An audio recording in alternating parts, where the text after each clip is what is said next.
Hello, my name is HQ of HQ Reacts. Welcome to my channel. Please do me a favor. Hit the like button, share the stream, and click the notification button for new content.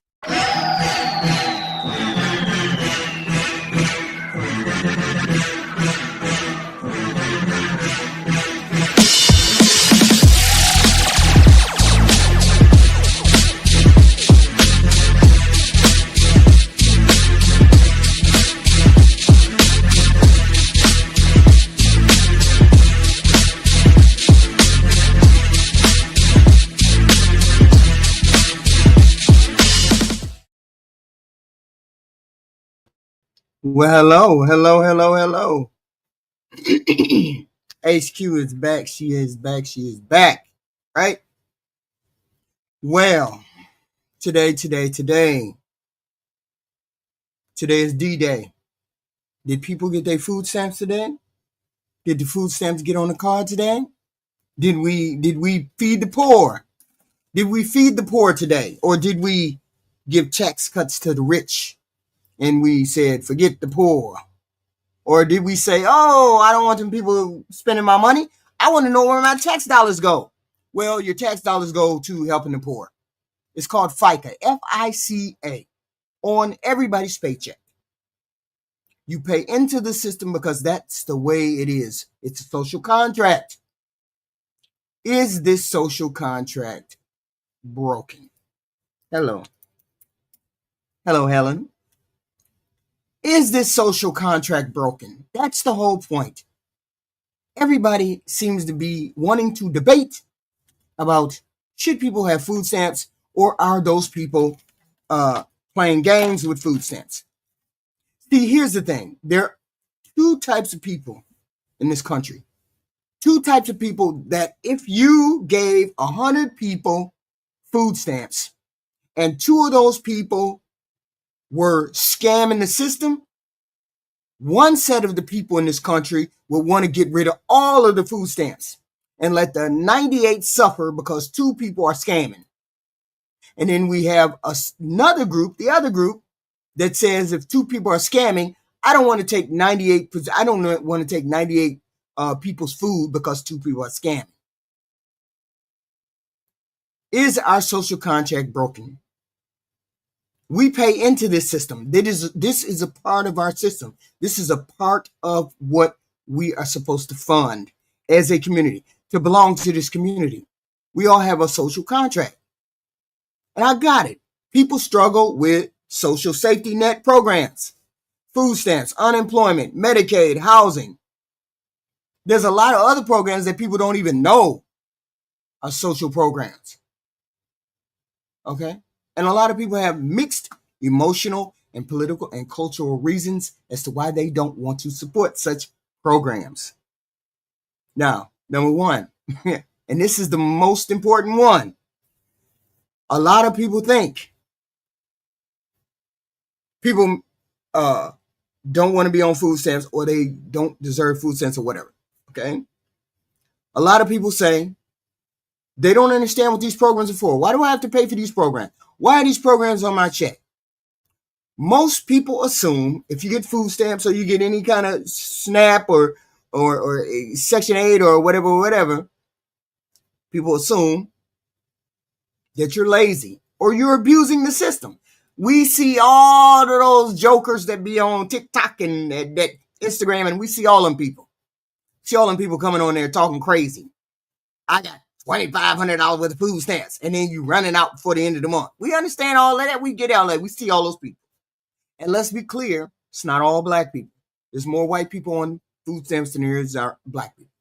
There's more white people who take advantage of the system than there is black people. Let's be clear. Okay? A lot of people, that's the first thing they argue about when you hear food stamp. Oh, them people lazy.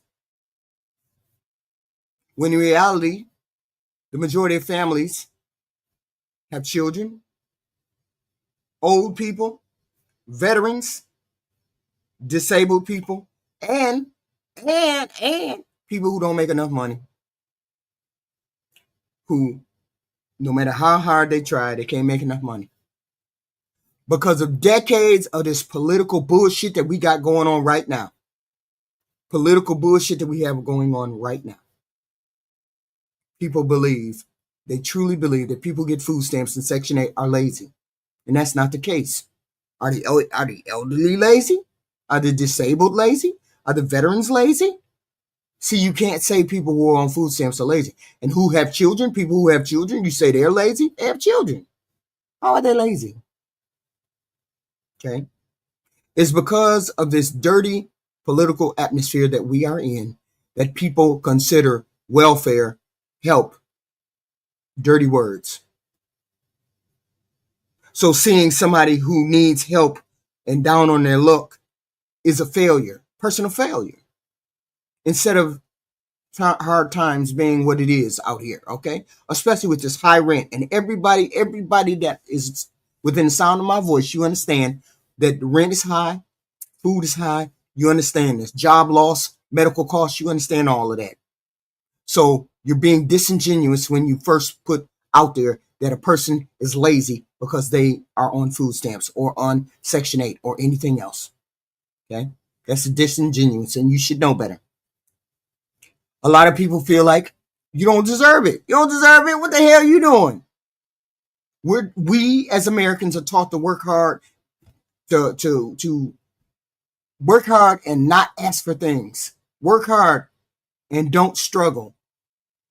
Put your head down. Do your thing. Hard work, we have been taught that hard work is success, means success. So if somebody struggles, people assume they did something wrong. You on food stamps, you lazy. You on food stamps, you just need to get another job. This creates the idea that certain people deserve help and other people don't deserve help. Okay? Everybody should pull themselves up by their bootstraps. What the fuck made you think I didn't do that at one point? But that logic ignores the economic realities of the situation. Wages have not kept up with the cost of living. And most people are one paycheck away, 2 paychecks away from needing more help or being on food stamps. The mindset is more moral judgment than economic truth, right? It just is what it is. It's not a matter of being lazy, okay? Social safety nets, for one thing, they hate the power structure, hates those. The social safety net programs represent a government taking responsibility for the well-being of its citizens, all of its citizens. Now, nobody blinked an eye when we gave those billionaires and millionaires money in July, June or July, whenever we did it. Nobody blinked an eye. But the minute the poor says we need help, everybody got a side eye. Everybody looking crazy. Everybody looking at, oh no, I see them TikTok girls. I'm seeing them TikTok girls on there with $2,500 and they doing what they dancing, having fun. They eating steaks and pies and shit like that. They ain't really using them. You didn't ask what them rich people was doing with their money. You didn't ask them what they were going to do with their money. Why are you asking these poor people what they doing with their money? You don't know the ins and outs of these people. We don't know the ins and outs of these people who use these social safety nets, these things. You all hit the like button if you like the content. We have this content every day. Please hit the like button, subscribe button, subscribe to the content. Please and thank you. I said please and thank you, right?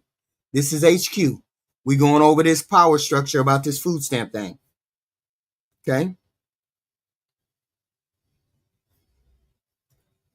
These programs represent our government taking responsibility for the well-being of our people.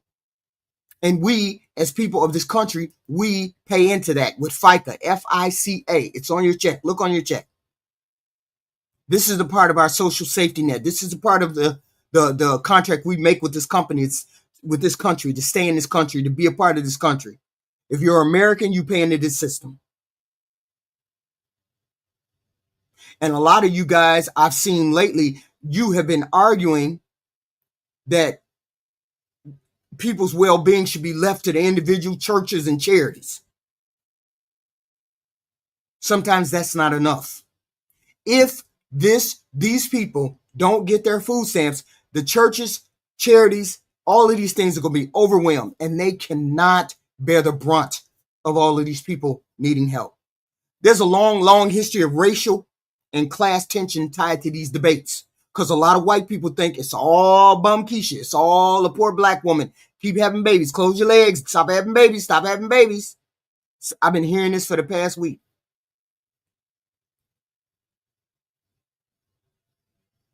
So the face of welfare is some black lazy girl who don't know how to get off her ass and want to use her pussy to make money and to get food stamps.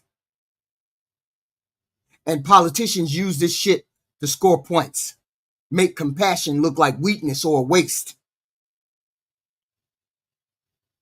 I don't understand what's going on. I don't understand what's going on. And then we get into the waste and the fraud. Waste and the fraud. Okay. Most of the waste and the fraud come from payments that shouldn't have went out, payments that did go out, fraud and trafficking, systematic vulnerabilities where stuff falls in through the cracks. And retailer, the most concentrated fraud is through retailer and unauthorized stores getting food stamps. Skimming, theft, card theft. That's the most errors and the most fraud that they have found.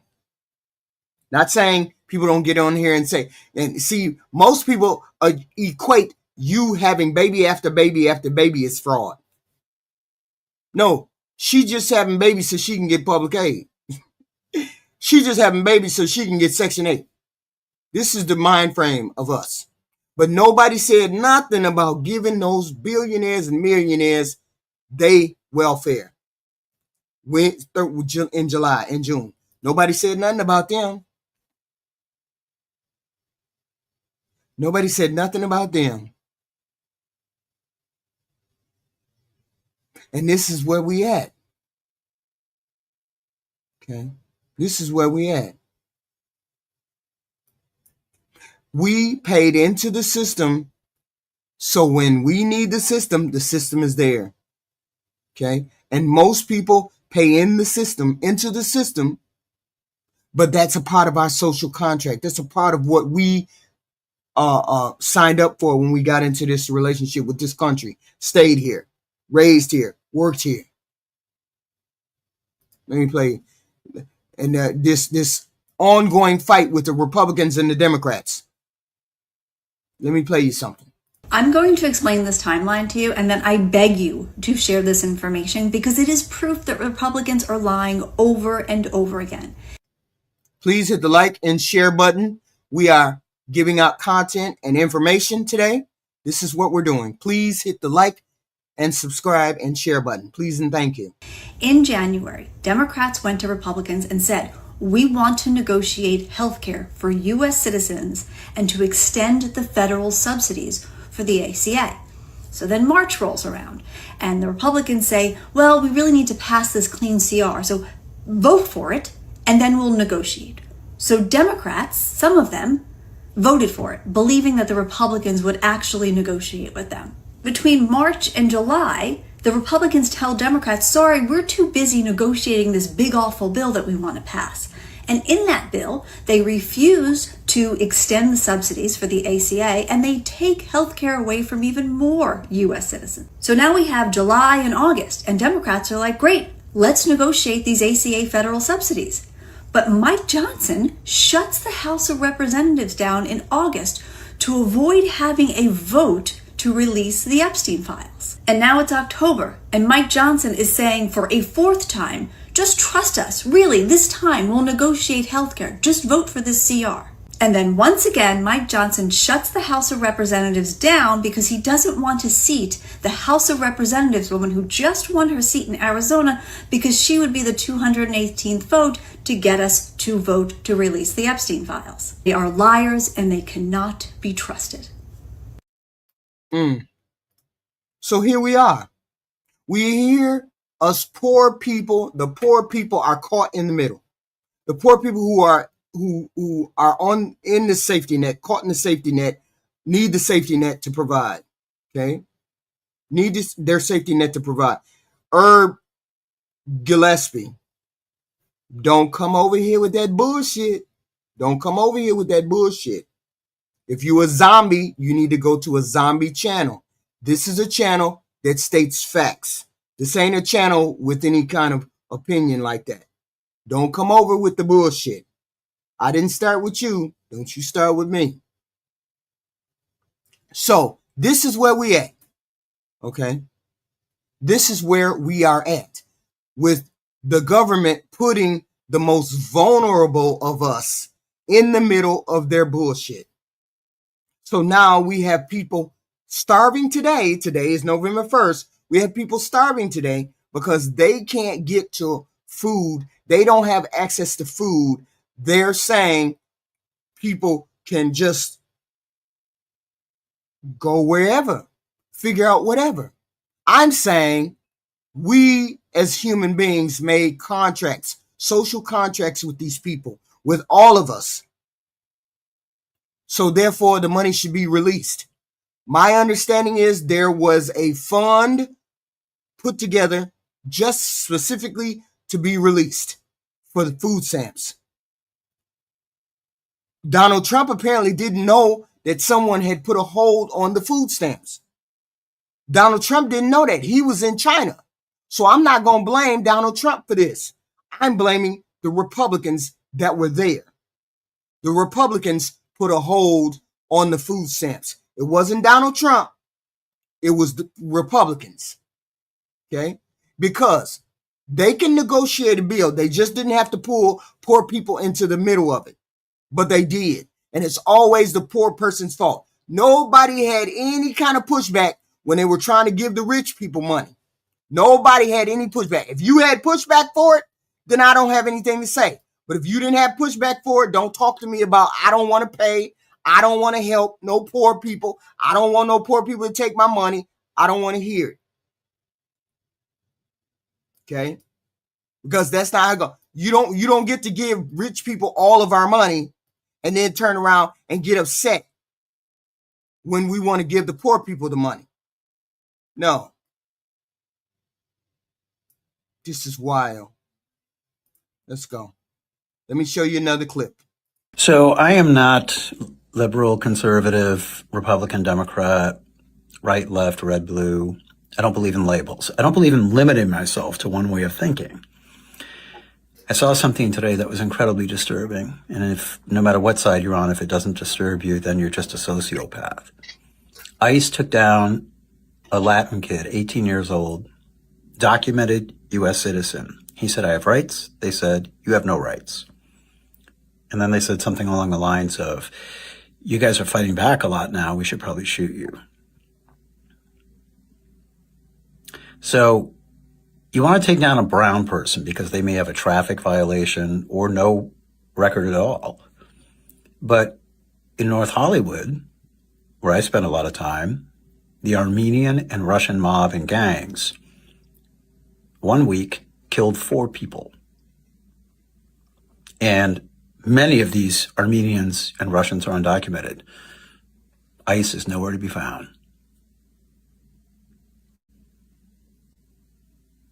Because they're white. And white criminals are okay. Look at our president.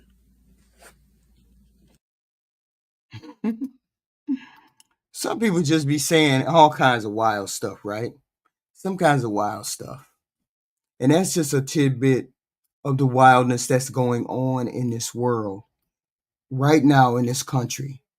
We have people attacking the poor people that are on this planet. Attacking the poor people that are on this planet. Why is it that people have a problem with Section 8? Or people being on Section 8? That's a federal housing program. That's a part of our social contract. It's designed to help low-income individuals. No matter what a person does, that doesn't mean they're going to be able to support themselves. Just because you're able-bodied doesn't mean every person is able-bodied and well enough to make enough money to support themselves. That's why we started the social safety nets so that we can help the poor and the unfortunate. It's called Section 8. It's for the low-income housing people who cannot afford full rent. Housing Choice Voucher Program, U.S. Housing, Urban and Development, all Public Housing Authority, all these things. Section 8 is another safety net program. It's another part of our social contract that we need to be aware of. Section 8 helps pay rent by covering part of the monthly costs directly to the landlord. The tenant pays a portion of their income towards rent, usually about 30% of their monthly income, and the voucher pays the rest. So if your rent is $1,200, then you're probably going to pay $400. Okay? It depends on house size and income. If your income is below 50% of the area's median's income, then you probably can qualify. Not everybody gets Section 8. And Section 8 is a long waiting list. And that's one of the myths that a lot of people have. That everybody is taking advantage of Section 8. Those poor people are on Section 8. Excuse me. If you're poor, then you should take advantage of those kind of systems. You should take advantage of those kind of things. What is wrong with that? It's a part of the money that we put in to the social safety net fund, which is FICA. Okay? But yet and still you have people running around talking about, oh, you don't deserve to be in the house. They have to qualify for these things. And it's probably less fraud there than it is anywhere else because you have to qualify. Okay? You actually have to qualify. You have to present stubs. You have to do all of these things. Okay? Section 8 helps get people off their feet, off the street, help kids get into stable schools, home environment, reduces homelessness, and gives low-income people more choice in where they live. But then you got people on here talking about, oh, we got fraud, we got misuse, we got inefficiency. Nobody said anything about them rich folks in July who got that money. If you have enough money to give them rich folks money, you have enough money to give 40 billion to Argentina, you have money to do X, Y, and Z, you should have enough money to help the poor. It should be across the board. It's a moral thing. It's a moral choice. I didn't want to give these rich billionaires no money. I didn't want to do that. I didn't vote for this president to do that. That's not where I wanted my money to go. Just like a lot of y'all standing out here talking about, I don't want to help Bum Keisha. I don't want to help that chick who got 8 babies. I don't want to help that person that's scamming. I don't want to help all them. You didn't say nothing when we gave that money to them rich people. So shut the hell up. Soon as you start pushing back on giving those rich people money, then me and you got something to talk about. But half of y'all was bitching about giving these people money who can't afford to take care of themselves. And if they would not have qualified for it, they would not be on this system. Now, would they? That's the whole point. They wouldn't be on the system if they had not qualified for it. Okay? They are qualifying for these systems. Okay? They bitch about fraud, misuse, inefficiency. Okay?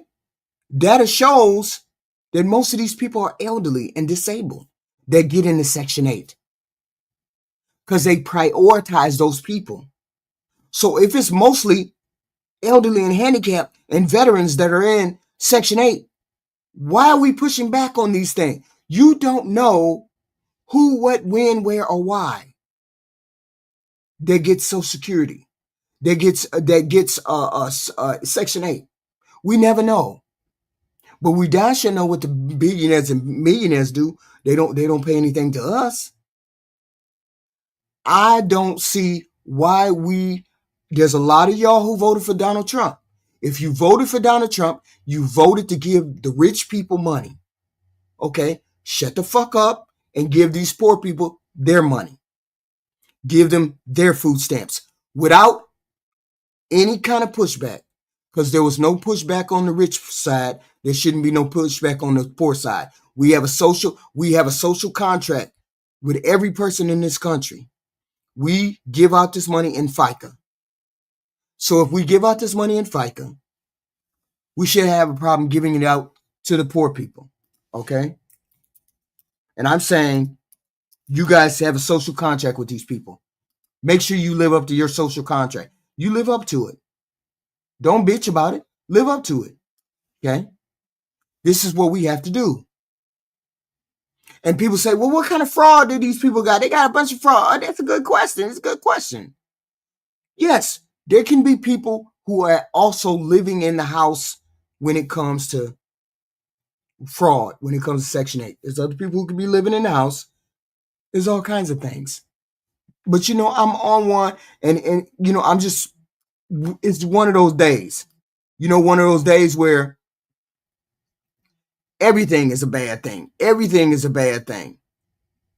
Because when I heard people were having a fit because people weren't getting there, they were getting food stamps, and you don't deserve food stamps. You shouldn't have the bum Keisha shouldn't get. No.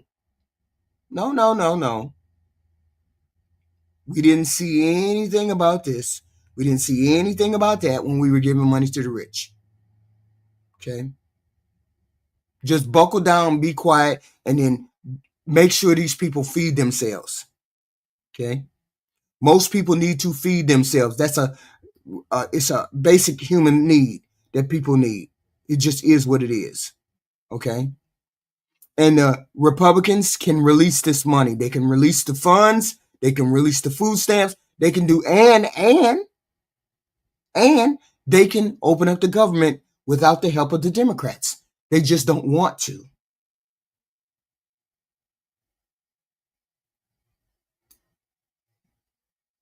If you all want to ask me a question, put it in a super chat. I don't answer any questions unless you got them in a super chat, because some of them it just don't make sense to even ask. Answer. Here we go. Ask yourself this question. Wait a minute, hold on. Let me add. I hate People who deem themselves superior, who see themselves as the civilizers, who recognize themselves as what we call manifest destiny, the white man's burden of civilizing all the rest of the races. How do you reconcile being the superior being and engaging in barbaric behavior? What that produces is something called cognitive dissonance. How many people are familiar with that? Cognitive dissonance is really thinking discord. It's when you begin to feel conflict between what you believe or understand or hold to be true, and you are then faced with behaviors, either in yourself or others, that conflict with your fundamental belief. It produces cognitive dissonance. Human beings don't function well with cognitive dissonance. You must remove the cognitive dissonance in order to function. So in order for people to perpetuate slavery and to perpetuate that whole system that lasts for centuries, you had to remove all dissonance associated with it. Can't be anything wrong with me. Certainly isn't us. We're the civilizers. We're the superior, so it must be them. Oh, yes. Well, you see, they don't even have souls. Now I can go to sleep because I'm not really dealing with the human being. Are you following me? Okay, let's see what else he said. He said, when the women and girls are taken on board a ship naked, trembling, terrified, they are often exposed to the wanton rudeness of white savages. The prey is divided upon the spot. Look at the choice of words, the prey. Resistance or refusal would be utterly in vain. And then he says, I sinned with a high hand. Yeah. I played that video simply because this is where we started. This is where we started, where we had the haves and the have-nots. We have the haves and the have-nots. People think they deserve more than other people. Has nothing to do with black and white. It has to do with rich and poor, which is what I've said when I started. What does this have to do with that? This has to do with rich and poor. Okay? The rich want to stay richer and the poor have to stay poorer. Because otherwise, what would we all do if we were all rich? We wouldn't have anybody to subjugate. Now, would we? So this is the problem that I have with people. This is the mindset that I have with people. The entitled mindset that keeps these people poor. And then we have the middle class. How can a person who makes $300 an hour convince a person that makes $25 an hour that the person that makes $7 an hour is the problem? How did that happen? Because all I heard all week long is the Republican, no, not the Republicans, but the people in Washington, the politicians telling the regular folk that the poor folk is the problem. The regular middle class folk that the poor folks is the problem. How does that even come about? How do you even think that way? How do we even get to the point where we think it's the poor people's problem? But today we do. Have we gotten an update to these food stamps? Are they giving the food stamps up? Are they going to give us the food stamps? Let's see. Hold on. Let me have an update. I want to pull up a file. I want to pull up a update on something. I had a news clip. My news clip. Where's my news clip? Damn it. No, I'm not a victim. Of course, I'm not a victim. Never said I was a victim. Did we ever say we was a victim? That's what I'm saying. Everybody seems to think they're the victim. Everybody seems to think they're the ones that. Hold on. Here's my guy. Here he is. I hate this. I wish people could realize this shit is not about Democrats versus Republicans. It's simple. It's about good versus evil. When y'all start taking potential access to food from millions of Americans, especially in the holiday season, and with this administration, I wish people could realize this shit is not about Democrats versus Republicans. It's simple. It's about good versus evil.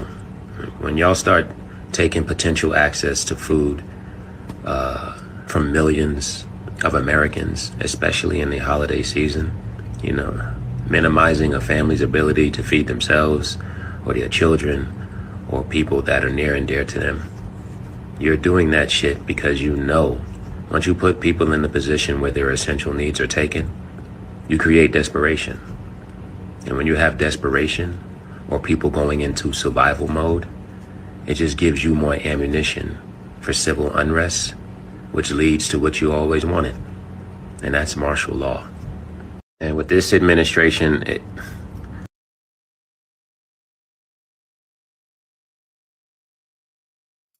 this is where we at. This is what they actually want. They want people fighting and jumping in the streets, acting up, so they can put in that martial law.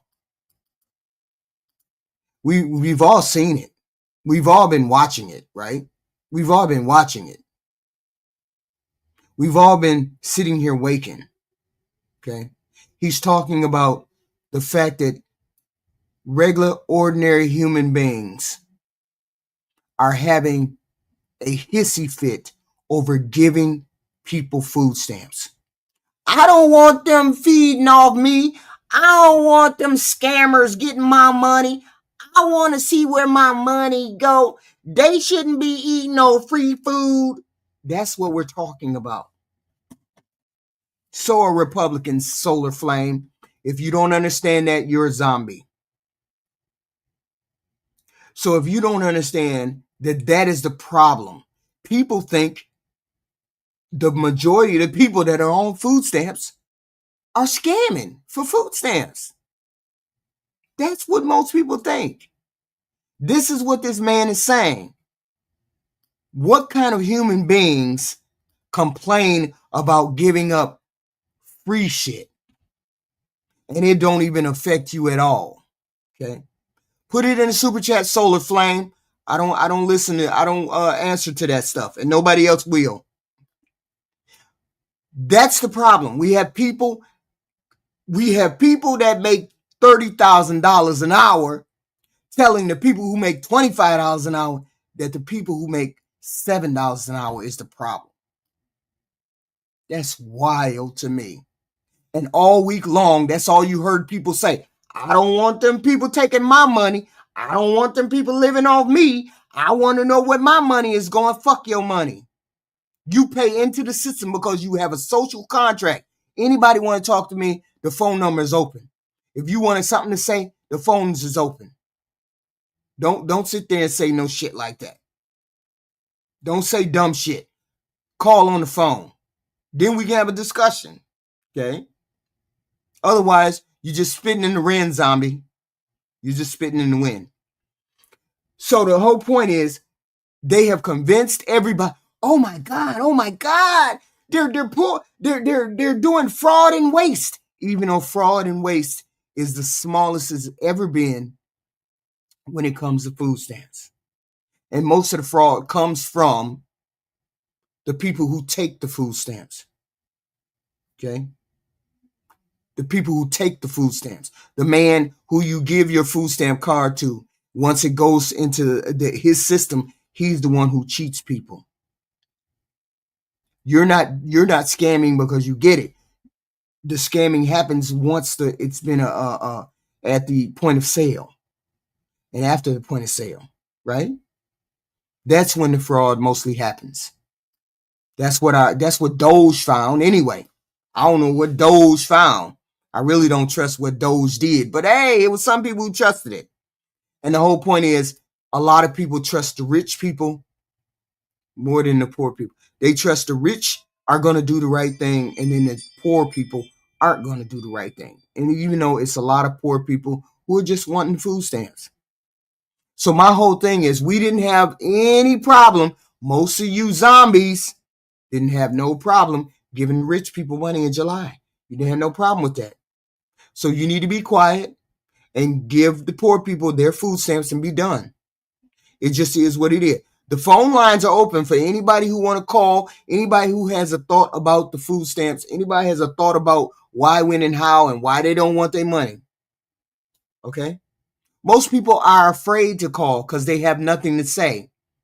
You already know how I feel about Republicans. They don't stand on anything. They don't stand on anything. They just have X, Y, and Z. They hate everything. Hate gays, blacks, browns, trans, abortion. They hate everything. They don't stand on nothing. So, I always love to hear from the Republican because they never stand on nothing. But when they call, they actually can talk civilly and logically. But when they're in the chat, they don't stand on nothing. They don't stand on nothing. They zombies. So yes, red states use most SNAP benefits. Yes, they do. But I'm only assuming that we have Republicans in the chat. But here's the thing. Call up because I want to know why it's such a big deal to give the poor people their money or give poor people the food stamps. And we didn't have any pushback. We didn't have no pushback. We had no pushback with the rich people. Not one. Okay? Not one. You don't, solar flame, you don't bother me.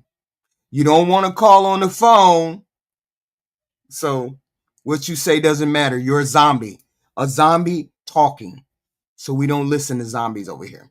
So this is where we're at, where we're having a problem with what happens. What happens when the fraud is found? What happens to the people? Usually people get their stuff terminated, right? They get the food stamps terminated. They get the housing terminated. Okay. Then the repayment, people got to pay back stuff. They got to pay back money. They got to pay it back. If you get overpaid, then you might get fines or criminal charges. That's the whole point. That's how we do it. But some of y'all think these people are so smart that they can get away with fraud after fraud after fraud after fraud. The phone line is on the screen, Solar Flame. The phone line is on the screen. Now, if you can't be, You don't call if you can't be civil, because I can cuss too. I can call you names too, zombie.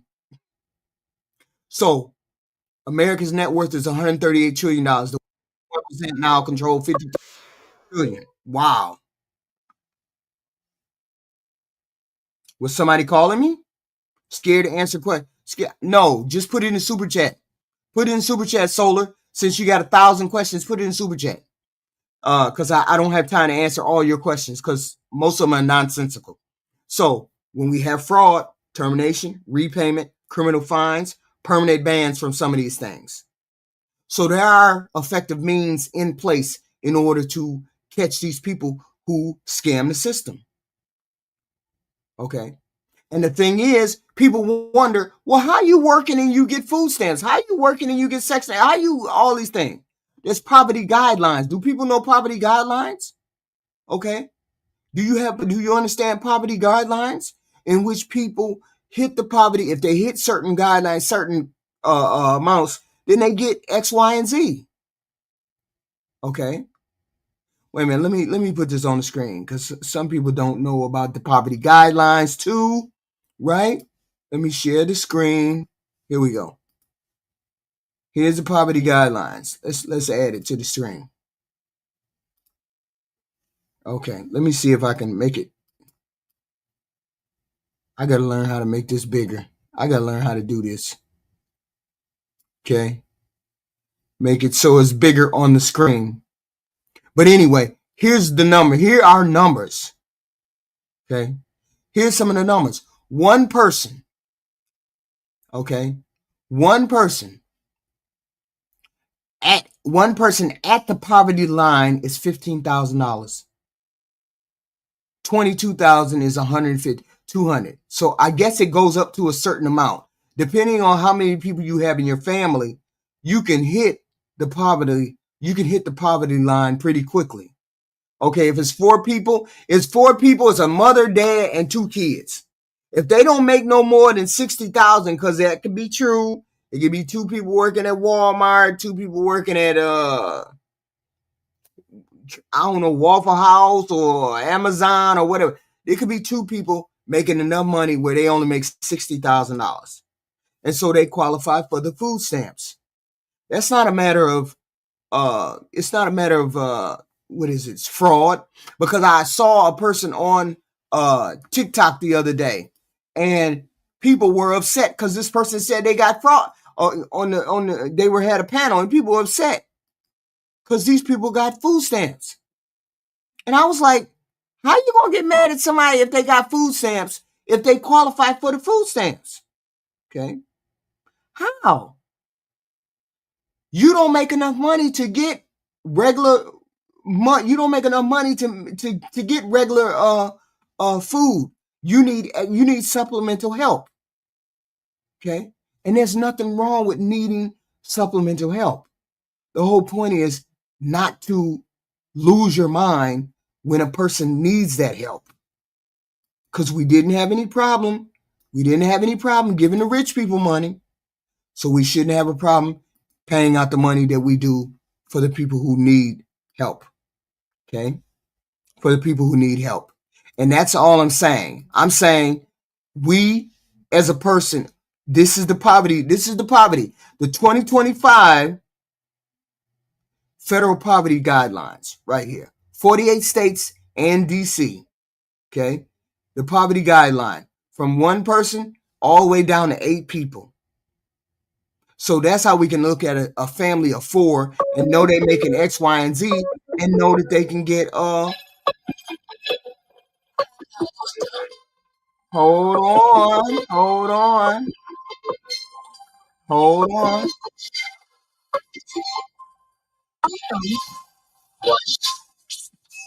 To accept, press 1. To send a voicemail, press 2.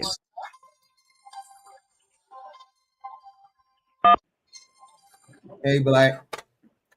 Hey, I don't understand that poverty guideline.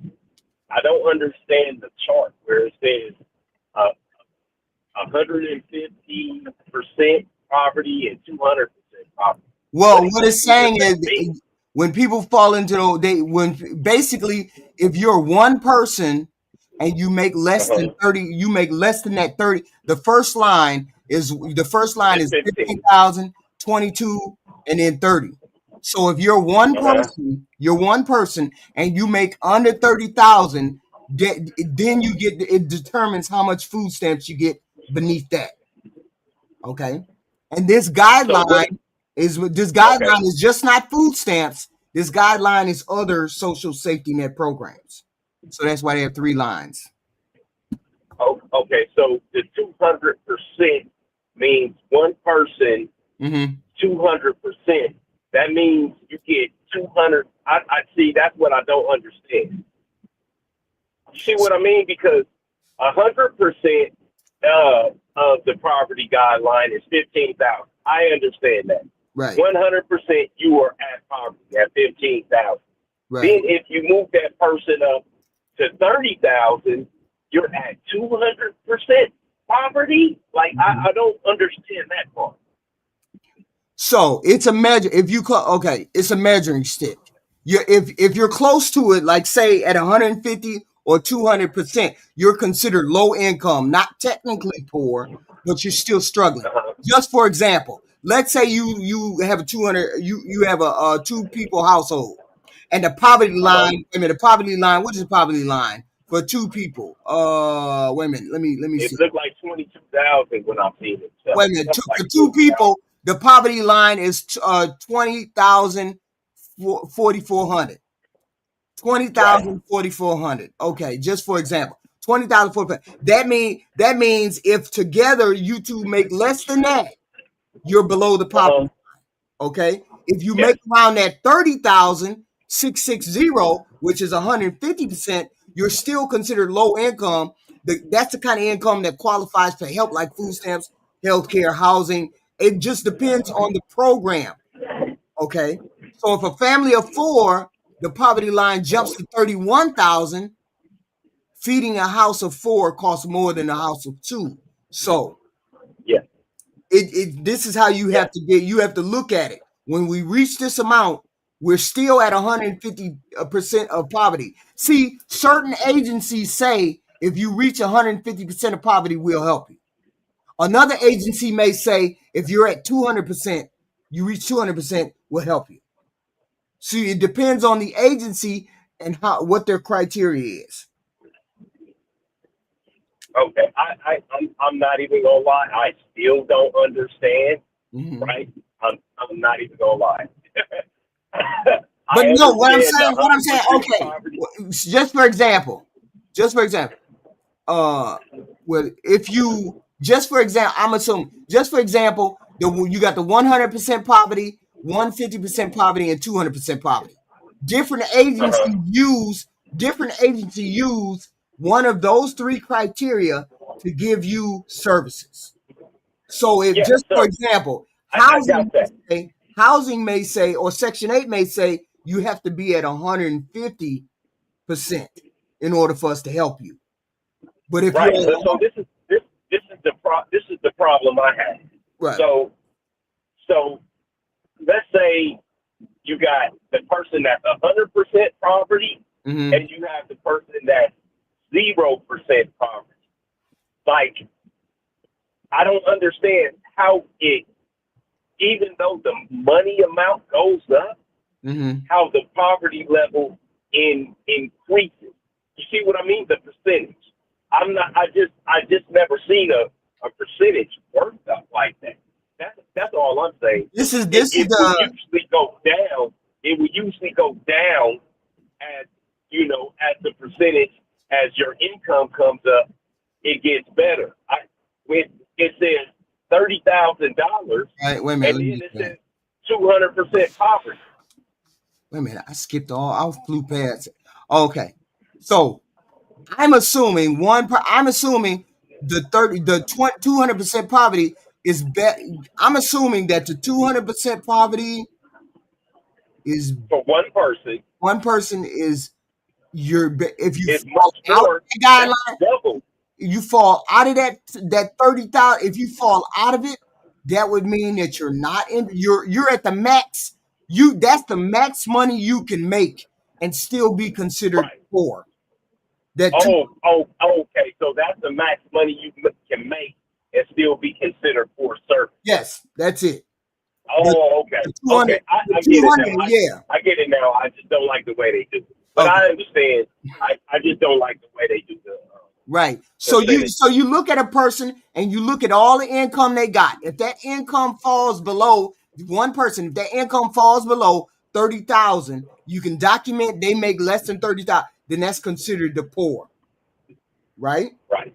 So that's how they doing it. Yeah. You really look at that. You really look at that last line, that 200. And if you fall below that, you got 3 kids, a mother and 2 kids, and she fall below 51,000, she can get food stamps, Section 8. See what I'm saying? Right. Depending on the agency that's helping her. Depending on the agency that's helping her, right? Oh, okay. Okay. Yeah, and all I want to say is, HQ, I don't think nobody is saying. I think everybody is just saying we need to start putting parameters. But they already have parameters. They already have parameters. Well, we don't. Well, we the people don't think they're good enough. That's what I'm saying. But they fall under these guidelines right here. I understand, but if you give your kid $5 for lunch money and they go buy a nickel bag of wheat, you're not going to be happy with it, and that's what they're doing with our lunch money. Instead of using it, that's a small portion of people. That's not a lot. That's not a lot. I know, but. But see, here's the thing. Listen to this one thing. Okay. 10 people are on food stamps, and 2 people are defrauding the government. They defrauding the government. They buying cigarettes, wine, everything else with their food stamps.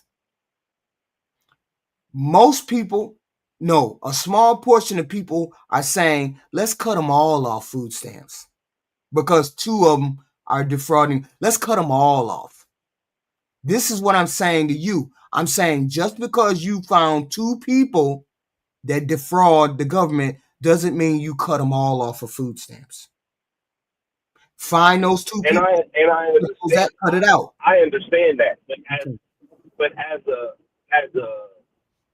let's say as a man with siblings, right? If one fight, we all fight.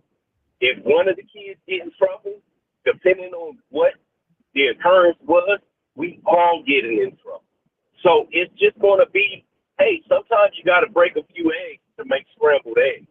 You know what I mean? So, like I said, I don't like it per se, but I wholeheartedly understand, what's going on. You know, and it's not like they're going to make everybody come back and apply again, but you have too many people. You have too many people defrauding the system just because they can. Just because you can. Yeah, but how do we know it's too many? How do you know it's that many? How do we know? We can't know. There's no way to know. Okay, so wait a minute. Let me get this clear. Okay. Do you feel as though because she has a baby this year, she has another baby, she has another baby, she has another baby, you feel like that's fraud? Yes. Okay, then there's a problem right there. That's not fraud. No. Thank you. It's not a problem because she's having children. It's a problem because she's having children, and she also needs me to help her. So she can have as many children as she wants. Mm-hmm. I got 16 damn kids that I raised. You can have as many kids as you want. Yeah, but you say that's fraud. To care for those children. Yeah, but you say that's fraud, which is what a lot of people think. A lot of people think she has that many kids. It's fraud. Okay, so, and that's what I'm saying. So if I or anybody else have to help said children, then yes, it's fraud. Because you are now just leaning She's on not me lying. She's to not take lying care. about her children. How is it fraud? No, she's not lying, but she's using those children for a benefit. How do we know She's that? using those children. What do you mean? How do I know that? Because Asking. okay. So in my personal life, my little sister, right? She knows I'm not gonna totally see my nieces and nephews out on the street because I got kids, and she know I'm a family man. Bro, I need a house. Bro, I need a car. I need a van. I need this. I need that, right? And as the man of the family over the entire family, it is my job to take care of her. Now, boom, hey, little sis, you got a husband. That motherfucker's going to have to do something. Else I'm not taking care of you anymore. I'm going to give you a time limit to get on your feet. That time limit is up. I cut her off completely. No more houses, no more cars, no more anything. So they have to then find other ways to stay fed and stay housed. And I'm not responsible for them anymore. Right. People do it so that other people can take care of them. See, here's the fraud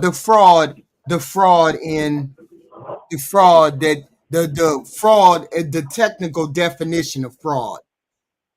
When people fraud the government, people are not, if I have a child, then have another child, then have another child, I'm not defrauding the government. I'm telling the government exactly what I'm doing. There's no lock on me having children. So as long as there's no lock on me having children, I am not frauding. We agree with that part. So I'm not frauding anybody. Most of the fraud comes through payments, payment errors. I hate that word, errors.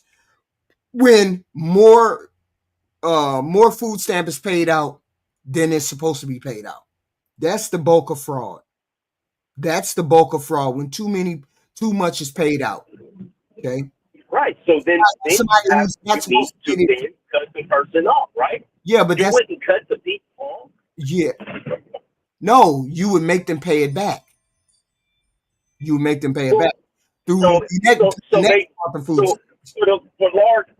For large part, they don't make people pay things back. Oh yeah, they come and get the food. They come and get the food stamps back the next month. And once they find out that they made a payment error, they come and get that food stamps the next month. They come and get but that's if you are doing a blatant defraud. What you're saying is like a simple error in calculation of overpayment. This is when a worker. This is $100 less every month. When a worker, a government person who gives the payments out, when a government worker pays you too much money, gives you too many food stamps, that's the biggest fraud that they have out there in food stamps. That's documented. It's a percentage that. Really? Yes, that's the biggest fraud. Yes. Oh, okay. That's the biggest fraud, where a worker pays somebody too much money. The next biggest fraud in food stamps is when people get overpaid, when they say they report wrong income or something like that. That's the biggest fraud. Okay? That's the second biggest fraud. And the third biggest fraud is when people don't get as much food stamps as they're supposed to get. Somehow their money got waylaid somewhere else. It's only all the food stamps that get paid out. Fraud, human fraud, is about 2%, and that's it. So that's because people messed up. Right? Yeah. So about 2%. So it's not. So the biggest fraud and waste is not the person, the actual person that's getting the food stamps. It's other factors that are involved, and then we have the people who you pay the food stamps to, and they take food stamps for beer, cigarettes, X, Y, and Z. That's part of fraud too. Now I've never seen that. That's yeah. I've never seen that. Oh, definitely. I've never seen that. So real fraud that people keep. How do we When the store's cheap, the store's cheap. The corner store rings up fake grocery receipts, but they give you cigarettes instead of groceries. Yeah, that's the only way you can get caught is if somebody tells on you. Misuse of that. You say what? Say it again. I said, how do we stop them, the stores, from cheating? You aren't able. You're not able to do that.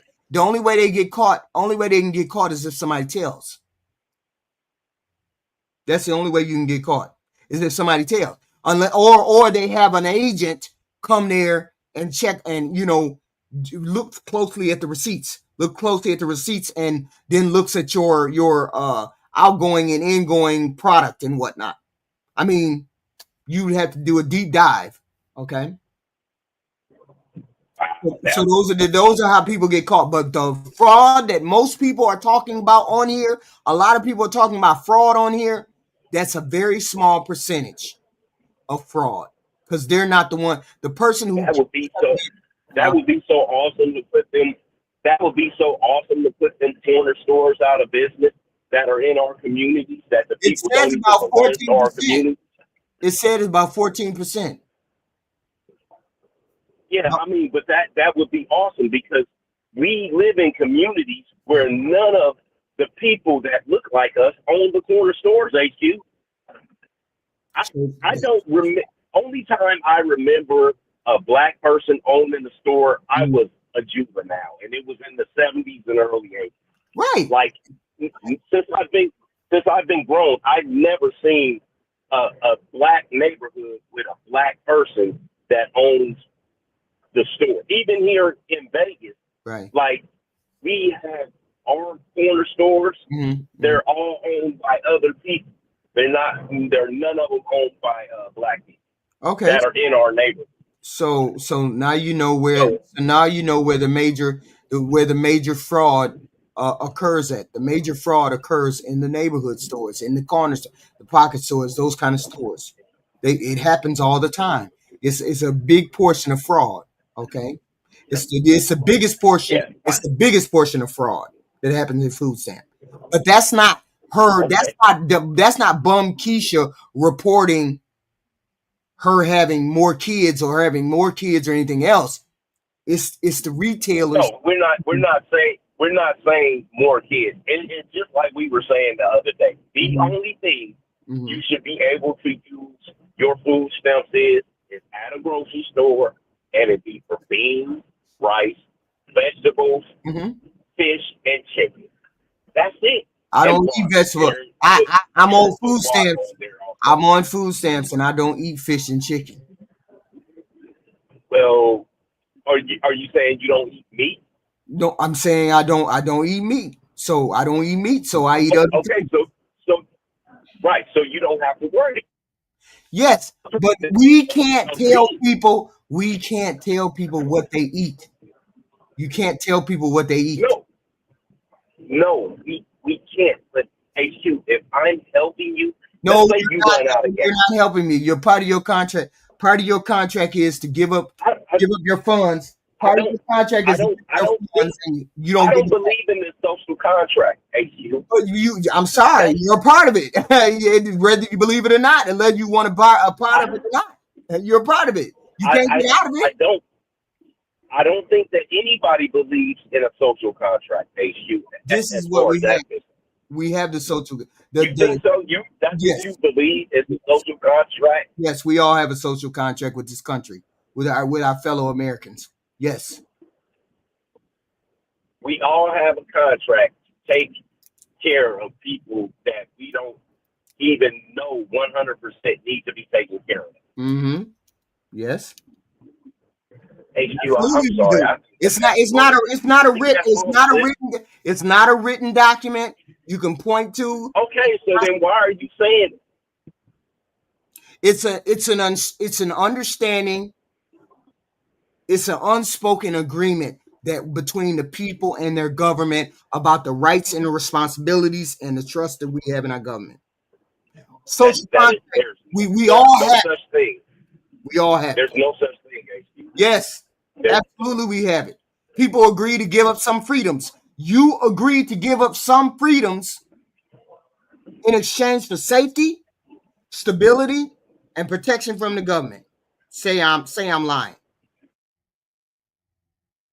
I'm not going to fire, but I don't know where it's ever said that. So what do you mean? And like explain it, because I'm not going to call you a liar, but I don't. You're saying I'm willing to give up my safety? You saying I'm willing to give up what? You're willing to give up some personal freedoms in exchange for safety, stability, and protection from the government. Okay. So you would have to expand on that. What personal freedoms is a person giving up? Well, you can't go around and murder and maraud and do all those things that you want to do, can you? You can't go. You can't run people off. You have a contract with this country. You absolutely can, but you have consequences behind it. But you absolutely can do that. But there are consequences behind you doing said action. But I mean, we see when people go into these churches and these grocery stores, that's exactly what they do. They just have to deal with the consequences of their actions. So, and that's what I'm saying. Like, I don't understand. So we give up. When I mean give up personal, what I mean is we agree in a society we have to do certain things in order for us all to live civilly, for all of us to live together. We agree to limit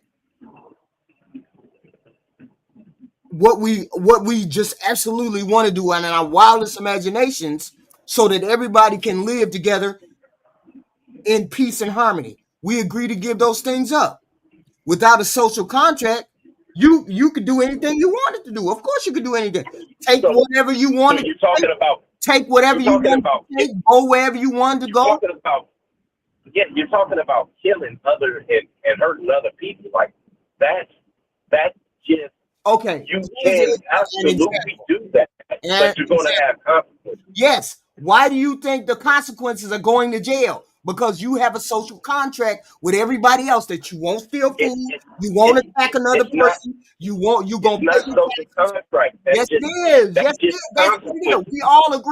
We all agree to do what we want to do. Otherwise, you could go into the mountains and live how you want to live, where you wouldn't have to pay any taxes, where you wouldn't have to not attack you. You couldn't pull your clothes down and then grape another human being. These are things. This is part of the social contract that we have.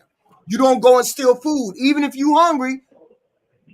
We put safety guards in place. We build programs like SNAP, so you don't have to go and steal food. Okay, there's certain things that we all have agreed to in this country. They're called the trade-off. We don't have chaos. We don't have anarchy in the streets. I'm gonna have to look this up, HQ, because I have never like this concept. What you're talking about, I have never even thought about. Every one of us has a social contract with our government, with our country. You accept certain rules that are in place. You accept. Yes, those are rules. You don't have any. Okay, those are rules. Those are part of social contract. You don't run red lights. Rules or not. You don't run red lights. You understand that the government is going to punish you if you do certain things. We have elected officials. Yes, because there's a consequence. These are all social contracts. The part of our social contract. I'm gonna have to. Like I said, maybe I'm just not familiar with this term that you use, a social contract, because I don't think that that's a social contract. I just think it's things that we as people don't do because we have a consequence for them. So you may not do certain things. You know what I mean? That's why you don't force yourself on a woman or go and rob banks, because there's a consequence. It's not a contract with society saying that I won't rob a bank. You know, as far as a person. Why wouldn't you rob a bank? What do you mean? I would absolutely rob a bank. What are you saying? What exactly? What are you saying? Most people wouldn't rob a bank. Well, but that's because they're scared of consequences. Okay, then we're all scared of consequences because most of us wouldn't rob a bank. That's a part of the contract to live in a civilized society. We follow certain rules and norms. We follow certain rules. I got you. But, that means we're giving up. That's not a contract that I'm signing with somebody. No, you're morally observing the rules. But you're morally signing the rules. It's a basic understanding. It's a basic understanding that we have. You fight against morals all the time when we talk, sis. Who? What? I say you fight against morals every time we talk. Because your sis, morals are your morals and my morals are my morals. Well, you can't have morals for you and it don't. You're talking about society. I'm talking about society also. A moral contract. A moral contract is I don't run around and I don't grape people. That's one of the I don't run around and unalive people. I don't run around and do X, Y, and Z. There's certain parts of things that you all of us agree as a society not to do. All of us agree as a society not to do these things. That's a part of our social contract. All of us agree to not run red lights, to not steal, not to X, Y, and Z. That's why people who break those social contracts end up in jail, end up in trouble, end up in the law. But the rest of us follow these social norms. Okay. We all agree that you can't just run a red light. We all agree that you just can't go in the store and steal. We all agree that you just can't go around graping people. That's a part of our social. I don't think we agree on that. I think that we do it because some people are scared of the consequences. That doesn't mean that we have a contract with society. That just means that if I know I'm gonna get away with bank robbery, I'm 100% going to do it. If I know 100% I'm gonna get away with it, I know 100%. So I know you know what I'm talking about. You just being obtuse. Here's another question. What do you do? Wait a minute. Hold on. Question. Is there a rule? Is there a rule that all you motorcycle people live by? And is it a motorcycle rule that y'all live by, but it ain't written down nowhere? No. All of our bylaws, we have things that are called bylaws, and every chapter has bylaws. Like if you were my wife and something happened to me, I pass away or die or something, nobody else on the motorcycle set to talk to. Nobody in my particular motorcycle group to talk to. Well, why? Why? Because you're my property. You're my woman.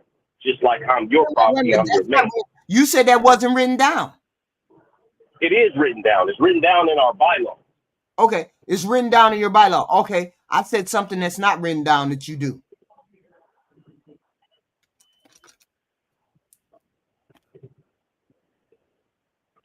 Like that's a good or a bad thing? Like what is like? No, I want to say no. So every form of behavior. Okay. We do have an unwritten rule. Here you go. An unwritten rule is if you see a biker on the side of the road or a biker down, you stop to see if you can render aid. Why? You stop because it's two kinds of bikers. There's bikers that have been down and bikers that are going down, and you are going to one time be in need. So it's not written down anywhere. But if it's an opposing bike club, maybe you really don't do it. But if it's just like a regular 99% biker, yes, you stop and help render aid. You give them a thumbs up, to see if they need help. Women, is it like a black or a white thing?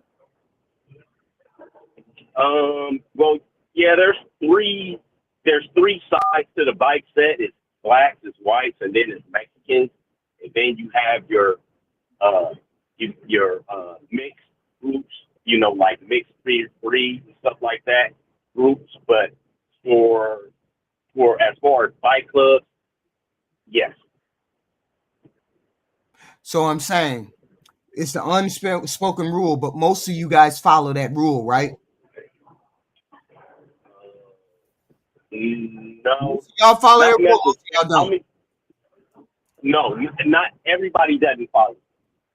It's because it's not something that you must do. It's not something that you have to do. Yeah, but you were supposed to give me something that you have to do that's not written down. There is. I don't believe there is anything that's not written down. You only got to stay within the rules. Okay, what I'm trying to get to is, since you belong to a group, I thought maybe you all had unspoken rules, but apparently all your rules are written down, and some of them are. Yeah, we have all bike clubs have bylaws or chapters or like books and booklets, and you have to remember everything. You got a history. You got it. Every bike club has that. Oh, It's not one bike club that doesn't have a pamphlet or a rule book. We have a rule book. okay. So you don't understand what I mean by the social contract that we all have. Everybody has it. Yes. Every person. And that's what I'm saying. That's what I'm saying.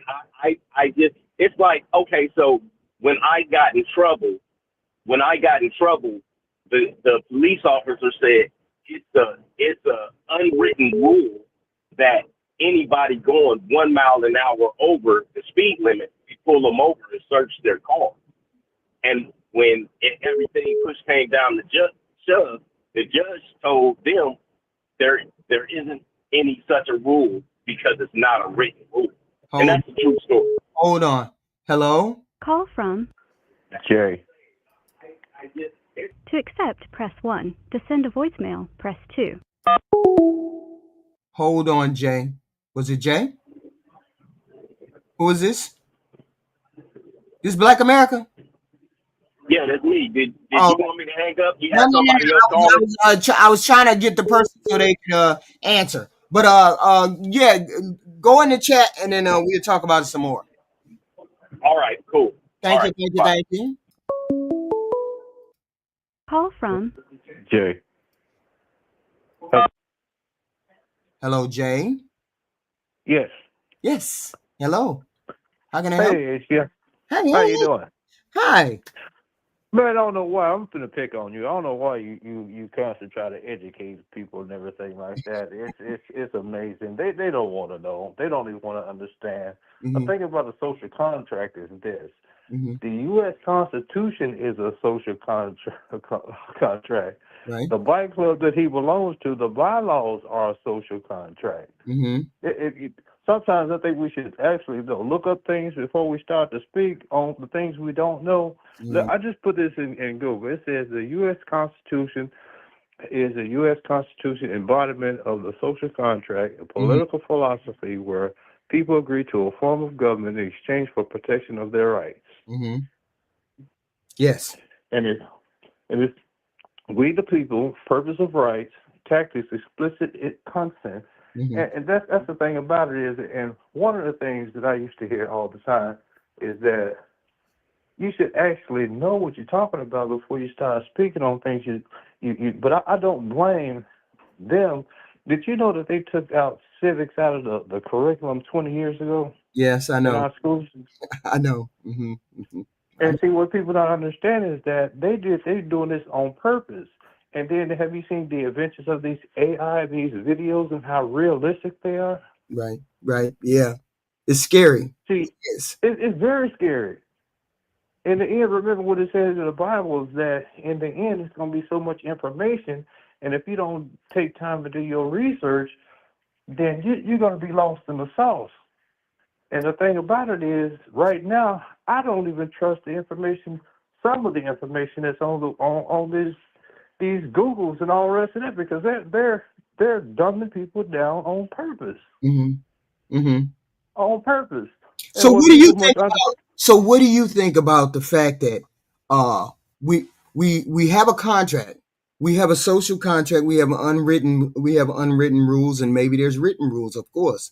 The Constitution is written, and his bylaw. I'm talking about the unwritten Constitution, the unwritten bylaw, the unwritten social contract that we have with our individual people, with each of our individual people here in the United States. People keep well, I'm not supposed to give them my money. I said at some particular point when you were born and raised and started following the rules of the United States, you agreed to a social contract. It might not have been on paper, completely on paper, but you agreed to a social contract that is unwritten. And that's what I was trying to explain. Yes. No, you're absolutely right. But see, what you're doing, you're saying one or the other. It's actually both of them. One of the things you're talking about is like, okay, you see a elderly person with groceries. You walk her bags across the street. That's a social contract right there. You see a child in danger or something like that, you intervene. I mean, another social contract is the way I speak to you and listen to you and everything without yelling, without touching you. Yes, there is social contracts. Right. Because if you think about it, if you don't have that social contract, you're having individuals run around like a Wild Wild West. Yeah, which is what I said. Laws. Yes. And the laws are enforcement of that social contract. Right. I mean, because otherwise you could do whatever you wanted to do. You could do whatever you wanted to do. You wouldn't be able to. You didn't have to stop at no stop sign. You can go around and grape people however you want to. You could go around and tear up stuff, other people's property, all you want to, without consequence. But we all agree as a collective that we will not do these things. Right? We agree to that. That's a part of the social contract, which is what I was trying to explain, but I could have said constitution or bylaw or whatever, but these are unwritten, helping people. And based on what the subject was we give people money through FICA, FICA. We give these people food stamps, Section 8, whatever. We give them that money to help with that social contract. You're giving money to people to help them when they're down on their luck. That's a part of the social contract. That's what I'm trying to tell people. It's in the FICA, the FICA. You just don't know that that's what you're doing. You just don't know that you have already agreed to that social contract of helping another human being on this planet, in this country. You have agreed to that. Okay. And you've been agreeing to it. And he's saying, no, I'm not a part of that. Yes, you are. Everybody who is in the United States is a part of that. It just is what it is. That's all I'm saying. You're absolutely right on that. But the thing about it is, I think people need to look into what's actually really going on, because if you look at the percentage of the welfare or whatever, not the welfare, but the welfare or the entitlements and everything, when it comes down to the budget, if you cut a penny in force, listen to what I'm saying. If you cut a penny in force, one piece of that penny is what we actually spend when it comes down to the deficits and all the rest of it. One piece of that penny, not the whole penny. Right. One piece. It's a drop in the bucket. People don't understand. Right. It's a drop in the bucket what people pay towards those social safety net. And people are like, well, I want my drop of bucket. I want to be in charge of my drop of my bucket. I mean, in charge of my drop. And I keep saying you can't be in charge of that because you agreed to the social contract of helping your fellow man in this country. So you don't get a say. You said the government has a say as to what you do with your drop in the bucket. You agreed to that. So don't come back now and say, I want to tell you what to do with my money. I don't want to pay for Bum Keisha. No, you already agreed to help with Bum Keisha because you designated the government to be in charge of your drop in the bucket. And here's another thing that's going to trip you out that they're going to find. They're going to find real. If you do your research, you'll find out taxes is welfare. although you pay into the taxes, it's welfare. The tax child credit is welfare. And the thing about it is, we're a mix. People think we're a republic. We're a mix. Even our economy, that's socialism and everything. And the thing about it is, who do you think received the most when it comes down to welfare and handout from the government? It's not the poor and the middle class. It's the billionaires. Every last one of our billionaires are billionaires because they got deep contracts with the government. Right. And they sit up and talk their stuff and everything like that. That man just gave $20 billion to Venezuela, then turned around and gave him $20 billion more. Nobody said nothing about that. Right. Not a word. Right. Not a word.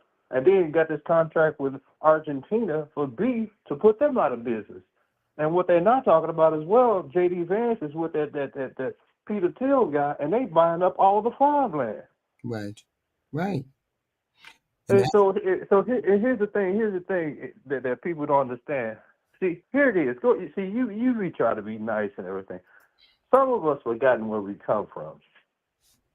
Right. Some of us have forgotten where we come from. It's one of those big I, little you type things. See, they like to punch down. You see, you can't punch down on me. We can go dollar for dollar, whatever.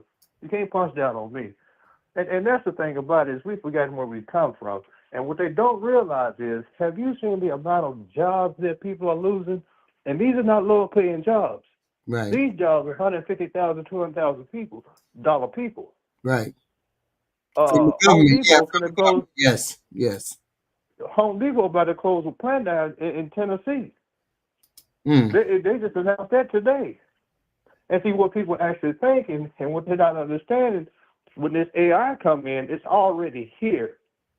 Those jobs are gone. If you own a business and everything, if I don't have no money to spend at your business, then your business is going to go under. Right. It's one of those things where they think it's them people. They're not coming at them people. They coming at you. See, they've already taken what they can from the poor and the blacks. They got to squeeze the rock somehow. But then look at who's buying all these homes in the suburbs. They're going to tax you up out of that. Right. But this is what you voted for. Right. And this is what you stand on. This is what you brag on. And I say you have to. I get it. People, you got people in the chat who say, "Oh, well, we wouldn't burn for a libertarian." They don't. You don't have anything to stand on. If you can't come to me with solid facts about what this Republican Party has done for you and that big beautiful bill, me and you don't have no discussion, because I haven't heard one person say, what did they do for you in that big beautiful bill? What did they give you that made you trade anything else for not getting anything? What made you decide to vote for the Republicans this time when they had nothing to offer you? And they still won't have anything to offer you. When it comes down to the black man, I'm just going to go ahead and tell you the truth, because I don't get it. Then these pro-blacks and all the rest of they said, somebody that said, ask him what he means by forget where we came from. Somebody asked. I'm going to answer that as well. Okay. I'll do that first. What I mean by that is that as an African-American and everything, look at where we come from. I came from an era that we need to go back to, whereas the family structure and everything like that, and we helped each other out and all the rest of that. All of us, we came from Mississippi. All of us came from Mississippi, sharecropping and all the rest of those things. I remember what it was like to have to go without, but the extended family invited us in, fed us, gave us clothes, gave us somewhere to sleep. It wasn't the best thing. We didn't have all the, but we had what we needed. So in my heart, in my mind, in my philosophy, I received help from my family members and everything. So now that I'm successful and all the rest of those things, I'm going to keep everything that I got and not share with somebody else. I had 2 aunts of mine tell me when I came back from the military to go to this HBCU that I did not have I didn't have to go if I didn't like it. Just do my best and everything. We'll pay for your first semester. We'll pay for your books. And what I did, I went over, I accepted that offer, and I tried my best. And I came out with straight A's. Straight A's and was on the dean's list ever since then. Now that I'm single and old and all the rest of that, I offer the same thing to my younger relatives. Mm-hmm. But you have some people in the family that you help the most. Why is the people that you help the most are the most stingiest? I don't know. That's what I'm talking about, where we come from. Mm-hmm. And see, the problem is when it came to down to our community, instead of us building our communities, everything, we ran out there to the suburbs. Now they foreclosing on it. You know, sold mama's house, you know, sold grandma's house, you know, sold auntie's house and all the rest of it. Got a few pennies for it, ran out there, and now and then guess what the average years that people live in the suburbs? What? 7 years. 7 years. 7 years, and they back, but they done sold everything. So the thing about the situation is this right here. If you really want to, if the generals really want to take a look at what's going on economically and everything, they're not coming after the poor. They're coming after you. You mean middle class? The middle class and the upper class. If you're a millionaire, you're not safe up under this administration. If you think about it, the big fish are gobbling the small fish up. And Trump, they just changed the antitrust laws so they can establish monopolies now. And then if you're a business owner and everything like that, if I can't afford your product and everything because I can't eat, that's what I don't understand. If I can't afford what you're selling, how long are you going to be in business, HQ? You ain't going to be in the business not long. Absolutely not long at all. And then they say, well, they did this study that people need to understand is this right here. This is going to freak you out on this one. For every dollar that the EBT put into the system, it benefits us $1.50. Right. And it's not even 2%. Right. Children. You want children to learn, but you don't want to pay for pay for the food for them to eat. Food stamps, free food in the schools, taking away free food in the schools, all of that. Okay. And the disabled children, all the rest of those things, taking away people, Medicare, Medicaid, and all the rest of those things, man. That's just you were going to say something. What were you going to say? You said, what were you going to say? You said you were going to say something. Oh, I forgot that. I forgot I ran with it. I was just saying that people got to understand that what really is going on is that they've already taxed the poor and all the rest of that. The millionaires and these people living in these suburbs they're coming after them. Look at the jobs that they actually taking. Look at the jobs that they're taking. The middle class, the middle management jobs is the ones they're getting rid of. It's the middle management. Hit them hard. Yeah, they're hitting them real hard. They hit them bad. So now we got all these overeducated people out here. Exactly. And the where upper they gonna management go? and all the rest of that. Right, and where they gonna go? And not only that, you got to think about it like this: the CEOs and all the rest of that, they gonna get them too because they don't need them.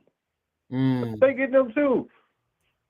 If you look at the people that's lost those jobs, looking at the wealthiest county in Virginia, where those contractors was and everything by Washington, D.C., that was the wealthiest county for black people. That thing has been decimated.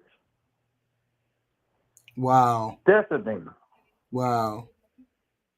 And then the thing people don't understand everything when they come down to these food stamps and all the rest of that, what is basically happening is that was a test run. If you notice one thing and people not understanding is this right here, that's why we need to, educate ourselves on these things. Right. You know that they are putting, they're gathering up under the Department of Justice, the Department of Defense, 500 quick deployment soldiers in each state from the National Guard.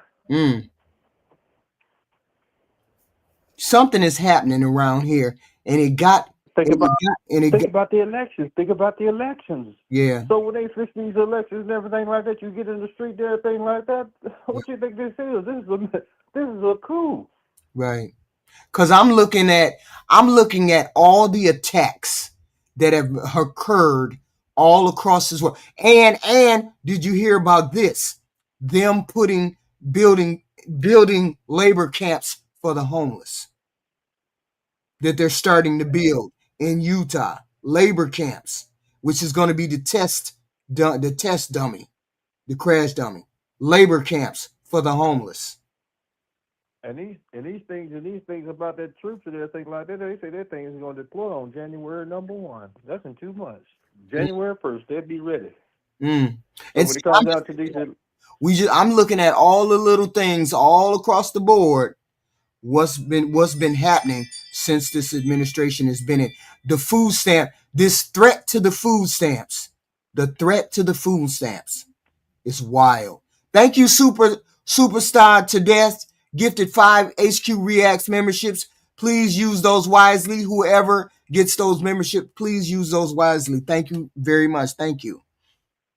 I'm looking at what's going on. Okay. Another weird thing I heard yesterday. Weird. You know how in the military, all these people quitting, getting rid of the trans, getting rid of whoever the women generals and whatnot, right? You heard of them? Okay. So what did they do? They just implemented a new rule in the military. You have to shave. Close shave. You have to close shave. Most black men get ingrown razor bumps, ingrown hairs on their face. That's why they don't shave as much as somebody else. They're prone to this particular thing, whatever it's called. I don't know what it's called, but if they shave too closely, their hair will go into their skin, and so therefore it's very painful. So therefore they don't shave as closely. That Hegseth just put into effect. You have to shave closely now. If you cannot shave closely, you're going to be ousted out of the military. They did that a month ago, HQ. Yeah, I just read it. So I'm saying, is it related? That's black men, right or wrong? No. Here's the thing. You're absolutely right. Basically, what it is, and see people talking about victimhood and all the rest of that. To be honest with you, that white Anglo-Saxon Protestant male, I have not seen anybody who complains more than them. That's all they do is complain. If somebody said something, everything like that. Now you got the election, you got the House, you got the Senate, you got and you still complaining. Right. Instead of talking about the issues and everything, and what you'll find is that whenever you ask them questions, I told you this before, you ask them questions, they cannot explain anything. What the gentleman was saying, he was running all around and they don't answer questions directly at all because the knowledge is limited. Okay. Of all the things that are going on, all the things. See, it's so many moving parts out here. We're having so many things going on. People got to become aware of what they're doing. This food stamp fight, I just don't see why we're having that fight. Why are we fighting so hard against poor people getting food stamps when we had no pushback for the rich people getting what they got? I just don't understand. Here's the thing going to trip you out. If people talk about the poor class, well, what they're not really telling you is that almost 60 to 70% of the people that's receiving the food stamps are working. Right. These people are working. These Right. wages have not gone up. Have you been to the grocery store lately? Yeah. Oh yeah. People haven't had raises or none of that stuff. Right. And the food, and nobody wants to raise the minimum wage. Nobody want to get up off that $7 of minimum wage. Nobody want to do that, right? They saying that they haven't for these jobs and these people not hired and all the rest of that. Now, when you know these middle class, these upper class white children, when they complain about these people talking about HQ, they putting in 5,000 jobs and not getting no calls back, none. Yeah, that's because of what people got to understand. Let me explain what's actually going on. There's a revolution that happens every so often. We went from the horse to the train, from the horse to the car, and all the rest of those things. Basically, what you're seeing is this is like the fourth revolution or the fifth, whatever one you want to say. The next one is that they're moving from humans to machines and AI. So what you got to ask yourself is that what job are humans going to have? Mm. Said the rich provide jobs. The rich provide. Oh, okay. He said, "Rich Okay. provide job." That's what he said. That's why sometimes I'm just like, to be honest with you, I'm very shocked at the educational level I don't of the understand. average American. I don't understand. And I'm he probably one I'm of them shocked. people. He probably one of them people that gave his money to a rich man, and the rich man gave the money to the rich man. He's one of those And people. like Rainbow Kid just said, the average taxpayer contributes $3. That's $37. Come on, man, $37 and everything like that. But what it is that now I wish we could just go ahead and break off, and y'all just go ahead and be up under that king and all the rest of those things, because what they don't understand is that they'll eat their own. They don't care about their own family. Right. They don't believe in extended families like that. Those people will eat their own. They don't care about none of that. What's going to happen? What's happening? What you're going to see is capitalism is actually eating itself up, and this is not a capitalist system. Right. Trump just bought that damn thing that he just, the government. Come on, man, they picking winners and losers. See, the but thing. It's not a basic. AQ is not a basic understanding of the countries that they actually live in. Mm-hmm. It's a sad day, because I'm not going to defend. I'm not defending none of them folks. They wrong. They wrong are already on its face. They wrong just by stepping in the door and saying, I'm going to take care of the rich instead of the poor. Instead of taking care of their weakest link. Instead of taking care of their weakest link, they want to take care of the top percent. They don't have no pushback about the top percent. But it's all the pushback about $3.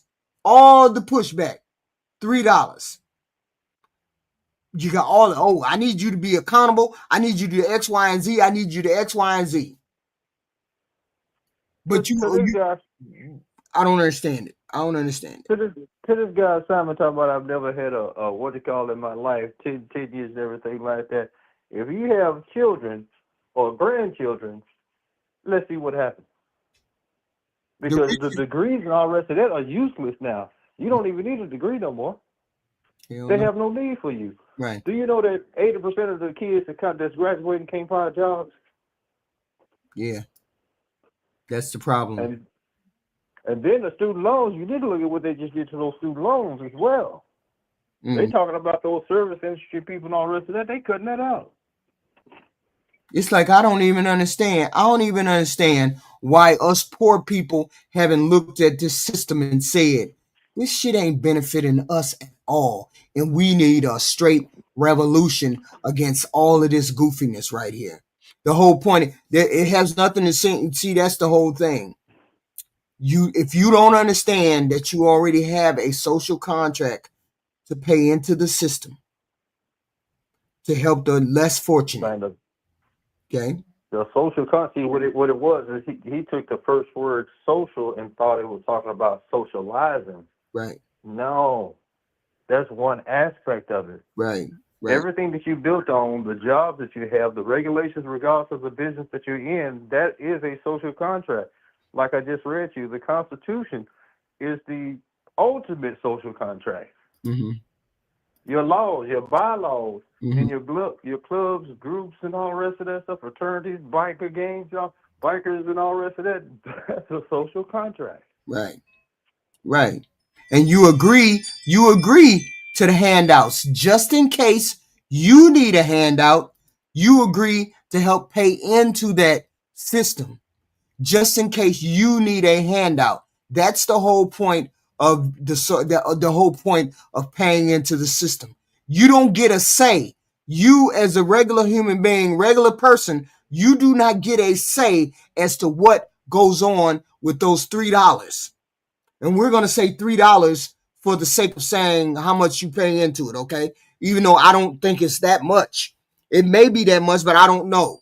But I'm saying you agreed to let your government regulate that $3.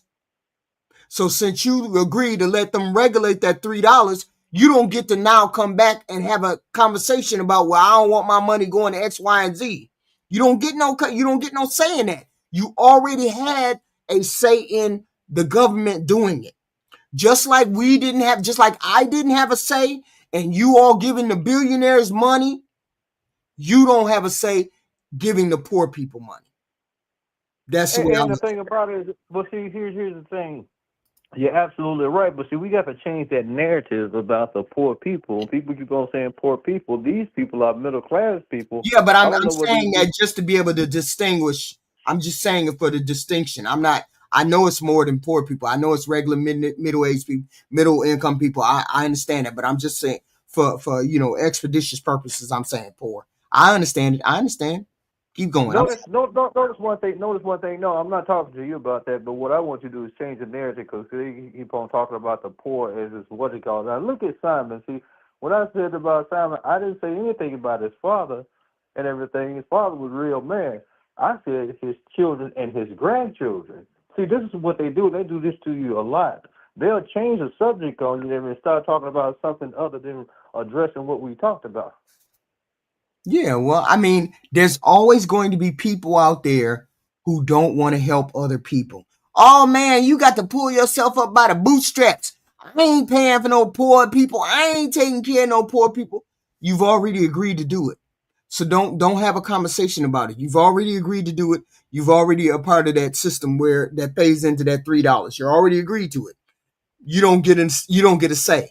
A part of being in this country, a part of being being a United States citizen, you agree to these taxes. You agree to whatever, a part of this contract you have with the government or other people. It's a contract with every person. Okay. So I'm not going to quibble about that. I hate it. The whole point is, I wish it was an equal playing field. You give money to the rich, the poor also get money, or middle class or whatever. I wish it was equal, but apparently some people, it's okay for them to give away to the rich, but then we turn around and then we have a conniption about the poor. I just don't like the hypocrisy of it. That's all. Here's the thing. Mr. Simon said your cup is either half full or half empty. Mr. Simon, by the grace of God, and I'm not bragging, like you say, it's hard work and everything. I got 3 cars, 2 Porsches, and just a Toyota, and my house is paid for. Right. And here's the thing you got to understand. No, just because people speak like HQ and I speak like this, it does not mean that we poor. That doesn't mean anything. It has nothing to do with that. He's making the argument that only rich people pay taxes. It's the poor people that don't. He's saying the poor people's drop in the bucket is minuscule money that's dropped in the bucket is minuscule compared to the income, compared to the rich. And we all know that's a lie. We already know it's a lie. I'm not even going to answer the question.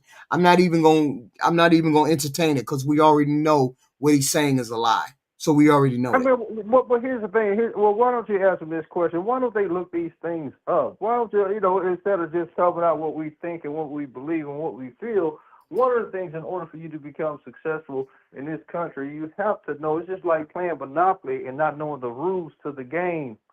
That's propaganda they feeding you. Right. Those are lies. Wait a minute. We got to have our zombies. I call these people zombies. When they don't do research and they just spout all kinds of facts in the chat, it's called zombie. Most of the government's federal income tax revenue comes from the nation. Yeah, okay. Whatever. That's crazy. And the thing about it, then, if you want to have that argument and everything like that, ask him, or Mr. Simon, answer this question. Who gets more welfare? Is it the people or is it corporations? It could be corporations. No. Hold on. Simon, answer that question. Who gets more, the people or the corporations? Yeah, that's. Ain't gonna answer that one. No. And see if he can answer a direct question. Mm-hmm. Who gets more? Go ahead. I'll read on. Who gets more?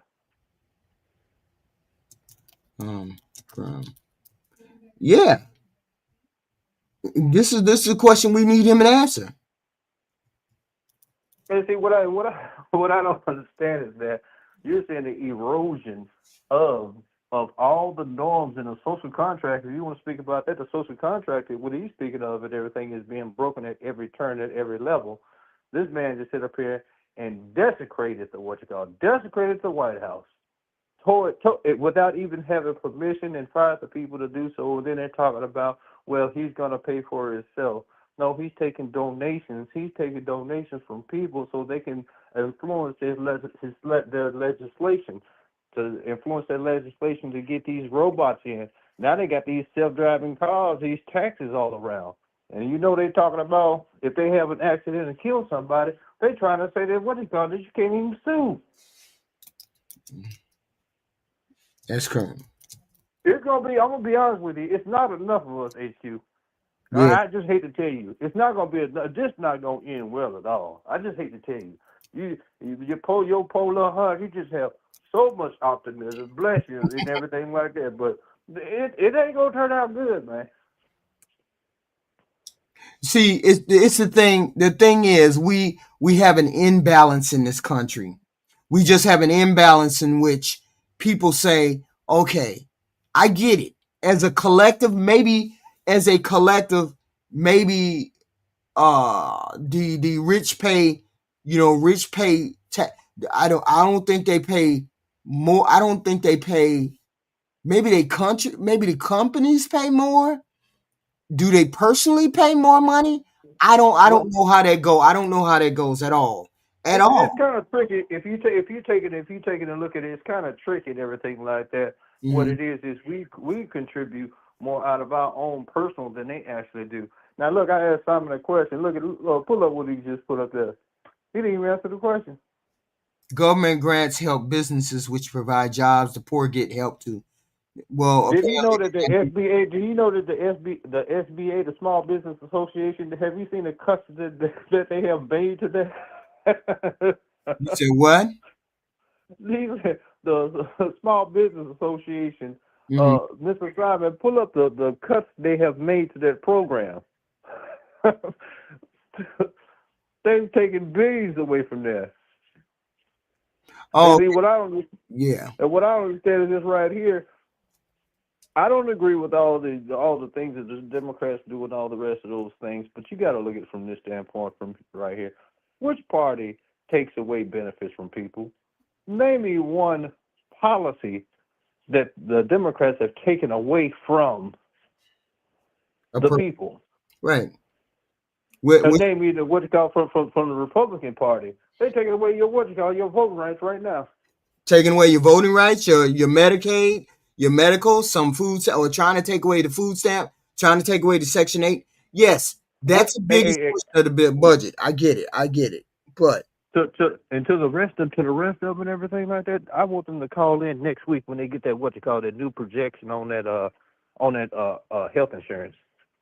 Yeah, we got to love that. When it triple, all y'all this on board with this. When you get that bill next week, and your went up 3 times. White couple said that they was paying $584 a month. Guess how much it is? The proposal is now $2,600 a month. That's gonna be devastating for families. That is devastating. If they don't get that money situated, that's gonna be devastating for family. That money that they won't negotiate, it is what it is. See, I can't engage with you, Simon, if you're gonna be disingenuous. I can't engage with you. Your last three posts, I can't engage with you because that's just zombie talk, and you haven't done your research. Haven't answered one question, haven't answered one question. Just spouting, just talking. Don't know what they're saying, but they just talking. The last 3 posts don't make no sense. No sense whatsoever. All 353 Republican senators voted yes to open the government. Of course. Or they could do the nuclear option. They could do the nuclear option and then open the government up. They just don't want to. No, the reason why, here's the thing that he don't understand. The reason why they're doing it, Mr. Simon, is that if the Democrats go back and say, let's open this damn thing up, and they don't provide that subsidy to Affordable Care Act, the ACA, then your health care is going to go up 3 times. My thing about it is, I wish that we could just selectively have them to have it and let other people have the other option so they can feel the pain. It's going to be like they're not going to understand until they are straight up in a poorhouse or homeless. But see, here's the thing. They said wait a minute, hold on. Because apparently you didn't hear what happened. Let me play this again so that people can understand exactly what the hell happened. Let me oh, wait a minute. Let me finish the phone call with you, because then I can play the clip if I finish the phone call with you. But do you have anything else you want to convey, or can you go back into the chat? I can go back into the chat. Okay. He's talking about because I can't listen to you and play the video too, so I can't do that. You can fight with him in the chat, because I don't understand what he's talking about, and it's Lord mercy. Look at all the stuff he's writing, and it don't even make no sense. Okay, I will speak to you later. Thank you for coming up, sir. Thank you for coming up. Thank you for coming up. All right, Ishi. Have a good day. All right. So I'm finna play this. I'm finna play this yet again. Don't nobody call. I'm finna play this yet again for people to get what I'm saying. I'm finna play this yet again. Hold on. Let me add. I'm going to explain this timeline to you, and then I beg you to share this information because it is proof that Republicans are lying over and over again. In January, Democrats went to Republicans and said, we want to negotiate health care for U.S. citizens and to extend the federal subsidies for the ACA. So then March rolls around, and the Republicans say, well, we really need to pass this clean CR, so vote for it, and then we'll negotiate. So Democrats, some of them, voted for it, believing that the Republicans would actually negotiate with them. Between March and July, the Republicans tell Democrats, sorry, we're too busy negotiating this big awful bill that we want to pass. And in that bill, they refuse to extend the subsidies for the ACA, and they take health care away from even more U.S. citizens. So now we have July and August, and Democrats are like, great, let's negotiate these ACA federal subsidies. But Mike Johnson shuts the House of Representatives down in August to avoid having a vote to release the Epstein files. And now it's October, and Mike Johnson is saying for a 4th time, just trust us, really, this time we'll negotiate healthcare, just vote for this CR. And then once again, Mike Johnson shuts the House of Representatives down because he doesn't want to seat the House of Representatives woman who just won her seat in Arizona because she would be the 218th vote to get us to vote to release the Epstein files. They are liars and they cannot be trusted.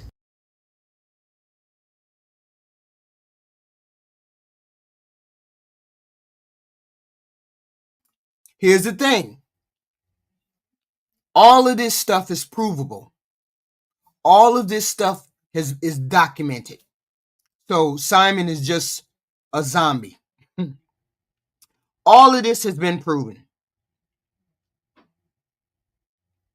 They were supposed to negotiate for this is all proven. It's all fact. You need to look it up. It's all fact. They were supposed to negotiate with the Democrats once, not twice. They pushed them. They said, no, we can't negotiate that. We want a clean CR. No, we ain't going to do that. Let us pass this CR and then we will negotiate. Democrats always fall for it. Democrats always fall for the crap that the Republicans put forward. But the Republicans have never, not one time,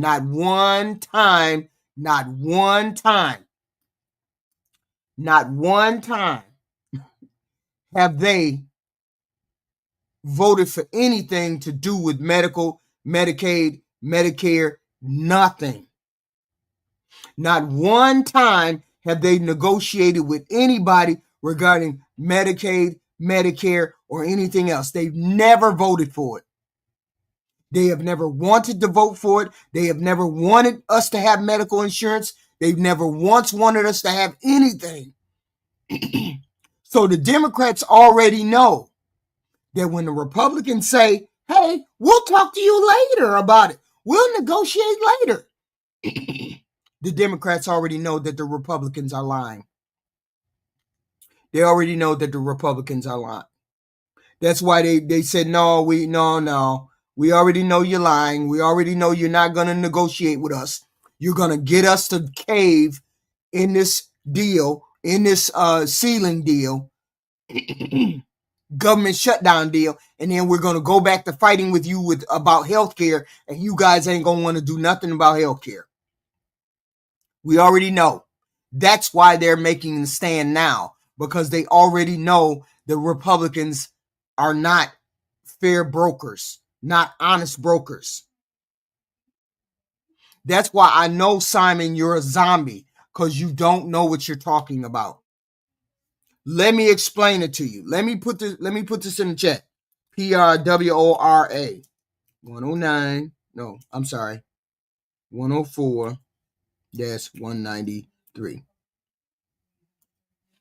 That right there, Simon, is the law that says, that's the law that says illegal immigrants can't get food stamps, Section 8, Medicaid, Medicare. That's the law. Now, if you goofy and you don't look it up, then you're just goofy. That is the law. Illegal immigrants cannot get Social Security, EBT, Section 8, Medicaid. They can't get it. The only way they get any kind of Medicaid or any kind of help, any kind of medical help, is if they go to a hospital. And the hospital helps them for free. That's the only way they get medical. Okay? That's the only way they get medical help. Okay? The Democrats are fighting for us regular, normal, everyday, average people whose premiums will be going up through the Obamacare exchange. Those in 20 and 21, Biden negotiated to get the ACA subsidies upped. So if you were supposed to pay $500 with the Obamacare, Biden got it down to where you only paid $125. Now, that thing that Biden negotiated is going to expire. So your premium is going to go from $125 back up to $500. This is what the Democrats are fighting for. So your premium won't go back up to $500.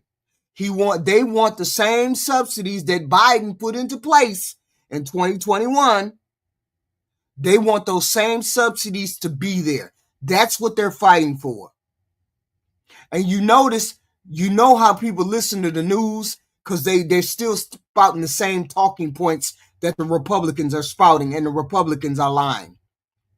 No illegal immigrant can get medical, Medicaid, Section 8, food stamps, X, Y, and Z. The only way they get that, not through federal funds, through a state's funds, they can get that stuff. Through a state's funds. That's when you go to the state of New York, and the state of New York gives you those funds. But a regular, everyday American who wants federal food stamps, Medicaid, they can't get it. And Simon, you're a zombie yet again. You're a zombie yet again. I hate talking to zombies. Because you don't do no research. Obamacare subsidies are about to expire. So those subsidies that are about to expire in December, right now, soon enough, when you start if you're on Obamacare or ACA or anything like that, your subsidies are going to expire. So you're going to start paying more money for your insurance in January. This is what the Democrats are fighting for. legal. I got to say the word 1,000 times because only you goofy people, they say it to you 3-4 times. You believe the bullshit. Legal immigrants, ones who have green cards, ones who have DACA, ones who have permission to be in the country, work visas. Those people have right to access Medicare, Medicaid, and all that. Legal immigrants, DACA, green card. Those people are legally here. Those people can get Medicaid, Medicare, Section 8. Those people are legally here. Those are the only people that are not born here that can legally get things. Legal. Not the illegal. The illegal is a boogeyman that the Republicans love to throw out there, and only zombies believe legal people, illegal people can get the Medicaid. Illegal people cannot get Medicaid. They can go to the hospital and they can get treated as triage, as what a hospital is supposed to do, because they have a legal obligation to help a person that's been stabbed. Hospitals have a legal obligation to, if somebody crosses their border, regardless of whether they're illegal or legal, they got to get help. They have to be treated. That's when they can get that medical, but they don't get Medicaid, medical. They don't get that. Okay. This is why we're having an issue with this low information voter. People don't do their research. People don't understand. They just listen to what people say and they don't do no research. I just put in the chat the document, the legal document, the federal document that says illegals cannot get Medicaid, Medicare, insurance. So please don't come in my chat saying the illegals get Medicaid. That's a lie. It just takes a single research, 1 or 2 prompts, and you'll figure it out. Unless you're just dumb or you're a zombie, one of the two. Okay. Sure, we can deport as many illegals as we can. You're not going to be able to deport 13 million. It just is not going to happen. It's just not going to happen. Okay. Now we have this crisis with the food stamps. And we got people talking about, I don't want people to pay. I don't want to pay for people's food stamp. You pay for the rich people's taxes. You pay for the rich people's money. So why not pay for the poor people's money? We're not talking about we're talking about regular everyday individuals, Jim Borgine. We're not talking about people who fake shit. We're talking about regular everyday individual people, not people who fake shit. Stop bringing me fucking instances. Stop bringing me fucking small anecdotal shit. Don't make no sense. Okay.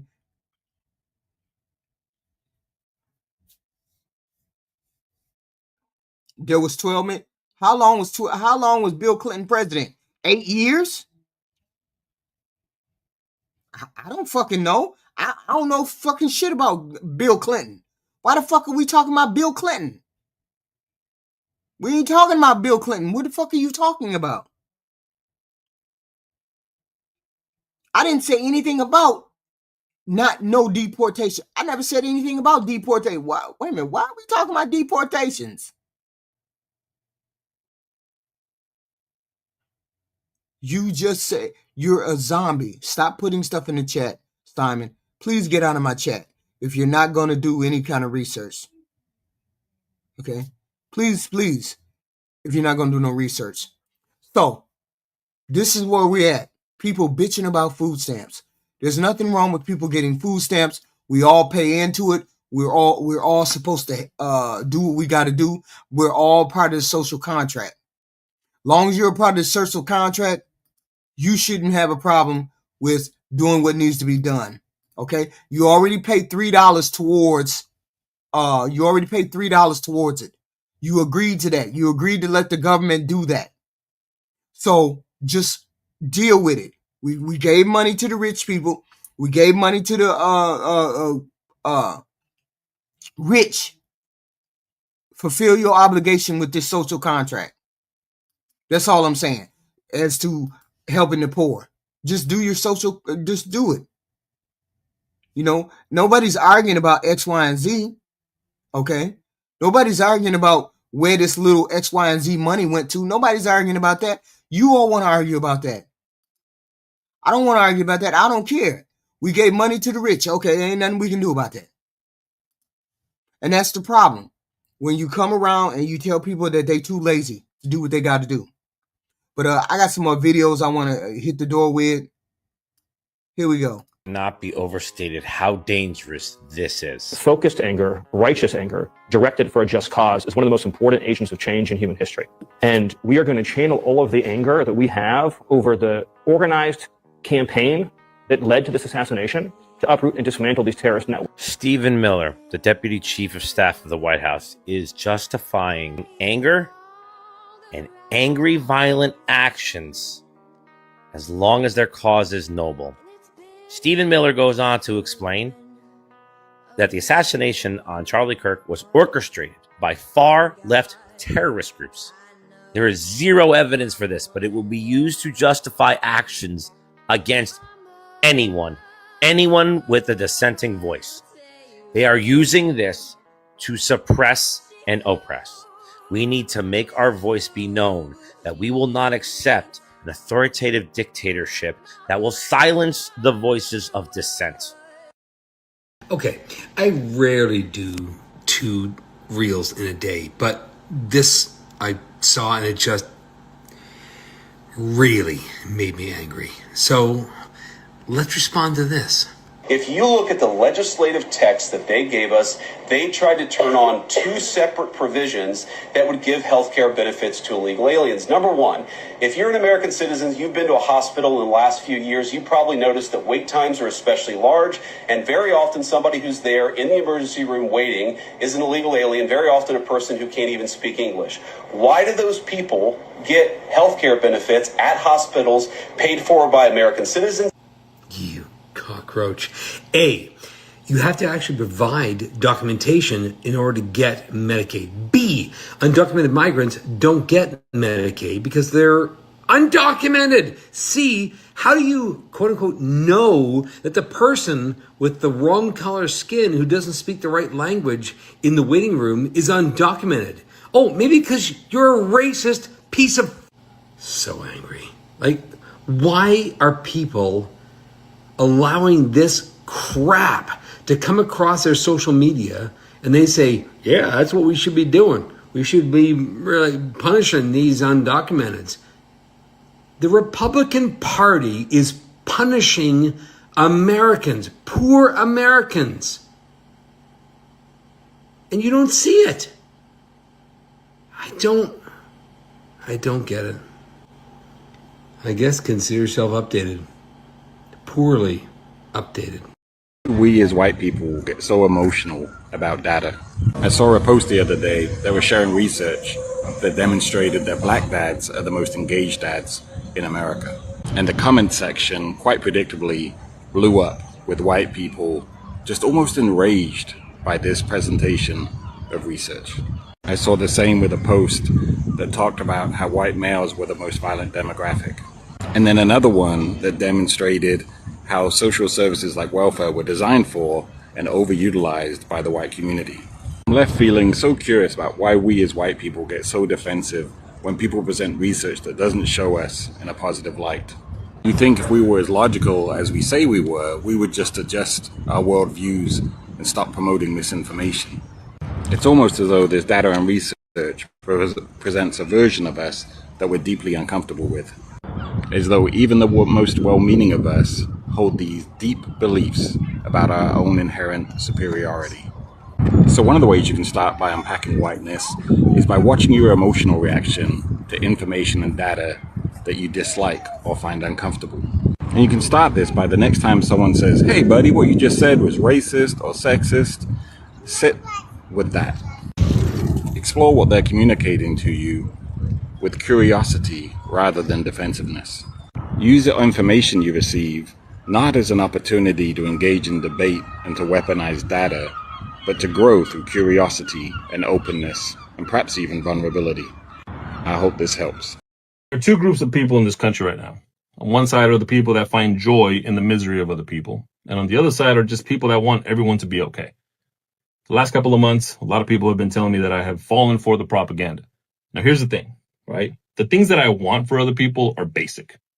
And because of that, I don't need to listen or read anything to prove it when I can just see with my own two eyes.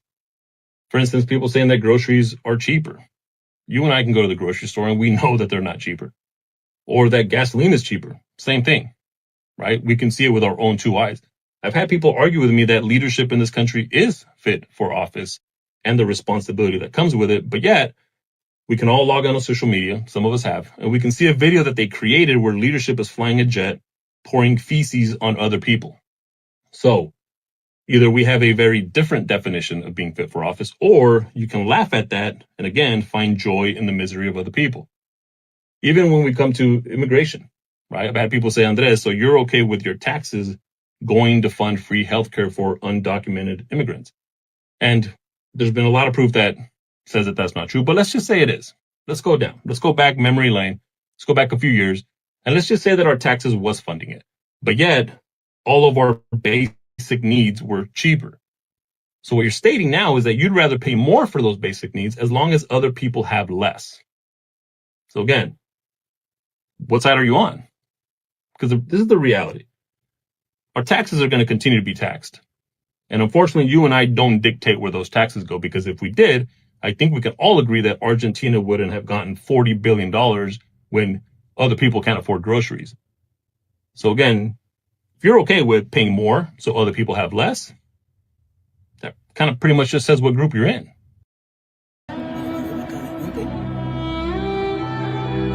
We make the best weapons in the world, and we've got a lot of them. And we've given a lot to Israel, frankly. You used them well. It also takes people that know how to use them. And you obviously used them very well. But so many that Israel became strong and powerful, which ultimately led to peace. The world is loving Israel again. And I said to him, the world is big and it's strong. But there was getting to be a period of time over the last few months, the world wanted peace and Israel wanted peace. Everybody did. Everybody did. And what a victory it's been, right? What a victory it's been. If you would have gone on for 3-4 more years, keep fighting, it was getting bad. It was getting heated. The timing of this is brilliant. And I said, Bibi, you're going to be remembered for this far more than if you kept this thing going, kill.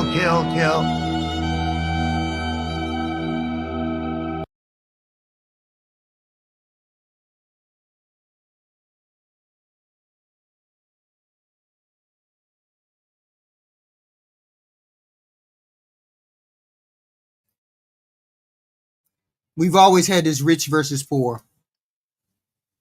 But the space between us is growing bigger and bigger and bigger. The rich are getting richer faster, and the poor are just barely hanging on. And for us to be having a fight over food stamps and people deciding that food stamps is their line in the sand.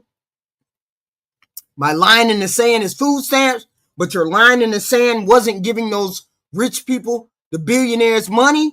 This is your line in the sand. Our wages have not kept up with the rent, the groceries, gas, and working families are one paycheck away from being on the street. And our wealthy has more wealth in their 1% than all of us combined. You can see that. Everybody can see that everywhere. You can see who owns homes, who has money in the bank, who's forced to choose between food and bills. It's about survival. I'm saying we need to do something different. Us middle class people shouldn't be punching down on the poor people and saying, no, don't give them no food stamp. They don't need no food stamp. They lazy. They need to work. But yet you ain't have a damn problem with them rich people getting them damn handouts. Do what needs to be done on this side. Just like you did it on that side, you do it on this side. This is why the program keeps heating up. We keep having an issue. People don't want to give out free stuff, but yet and still, we the richest nation in the world. We can give billions of dollars to whoever we want to. But then you tell me I can't afford medical. We can't afford medical. We can't afford to house all of our people. We can't afford to take care of our veterans. We can't afford to take care of our elderly. But yet and still, you sending money overseas to Israel, to Egypt, to Argentina, putting our farmers out of business so you can help Argentina. Most people on SNAP and food stamps is kids. Y'all can't even get me free lunch in the schools. Don't even want to give us free lunch. But you gave money to Argentina. You give money to Israel. Give money to Egypt. Okay? This gap is getting bigger and bigger between the haves and have-nots. Okay? And the judgment of you middle-class people is getting worse and worse. Instead of asking why people need this fucking help, why don't you start asking why they deserve to have it? Why compassion is gone from a lot of y'all. Okay? Why you all feel like the social contract should be broken. It's not about money, it's about values.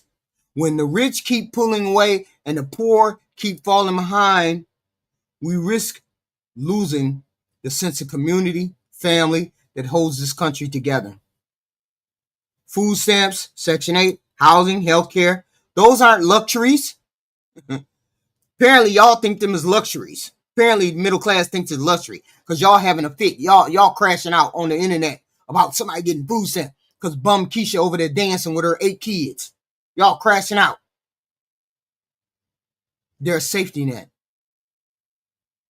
And it's supposed to remind you that we need to take care of our weakest linked people. The haves may pay more taxes. They may or may not. I don't know. But the have-nots are paying with their daily struggle to survive. They're barely hanging on. The real question ain't about who's taking from whom. Who's getting more? Why you taking my money to pay for them? It's whether we still believe in helping each other when the system leaves people behind. Are we going to continue to do that? I don't see us getting anywhere in this country with this singleistic attitude that most of us have. Let me. I ain't finna help you. You poor. I ain't finna help you. I got to help me, and I get it. You got to help yourself. I get that too. But you also have a contract, a social contract with the other people in this country to help the other people when they're down on their luck, specifically elderly, handicapped, veterans. So I'm saying just think about these things before we start saying, I don't want to help nobody that's on food stamp. You didn't have a problem helping the billionaires. You need to really think about that. So I will be back. I will be back later. I'll be back later. We'll be back later. We have another weird show. We'll have another show, another different topic tonight. Probably around, it'll be way after 10 o'clock because I like the midnight hour. I don't know what the hell we're going to talk about. We're going to talk about something. I appreciate all of y'all. Hopefully everybody hit the like button, the subscribe button, the share button. Okay. All of those good things. Hopefully everybody is out there having a good Saturday doing their thing. Trailer Park Mark has issues. Hit the like, the share, the subscribe. I appreciate it. I appreciate all of you for tuning in. Come back this evening. We'll be here. We'll have all kinds of things going on, but we'll be back. I appreciate y'all. I appreciate y'all. I appreciate y'all.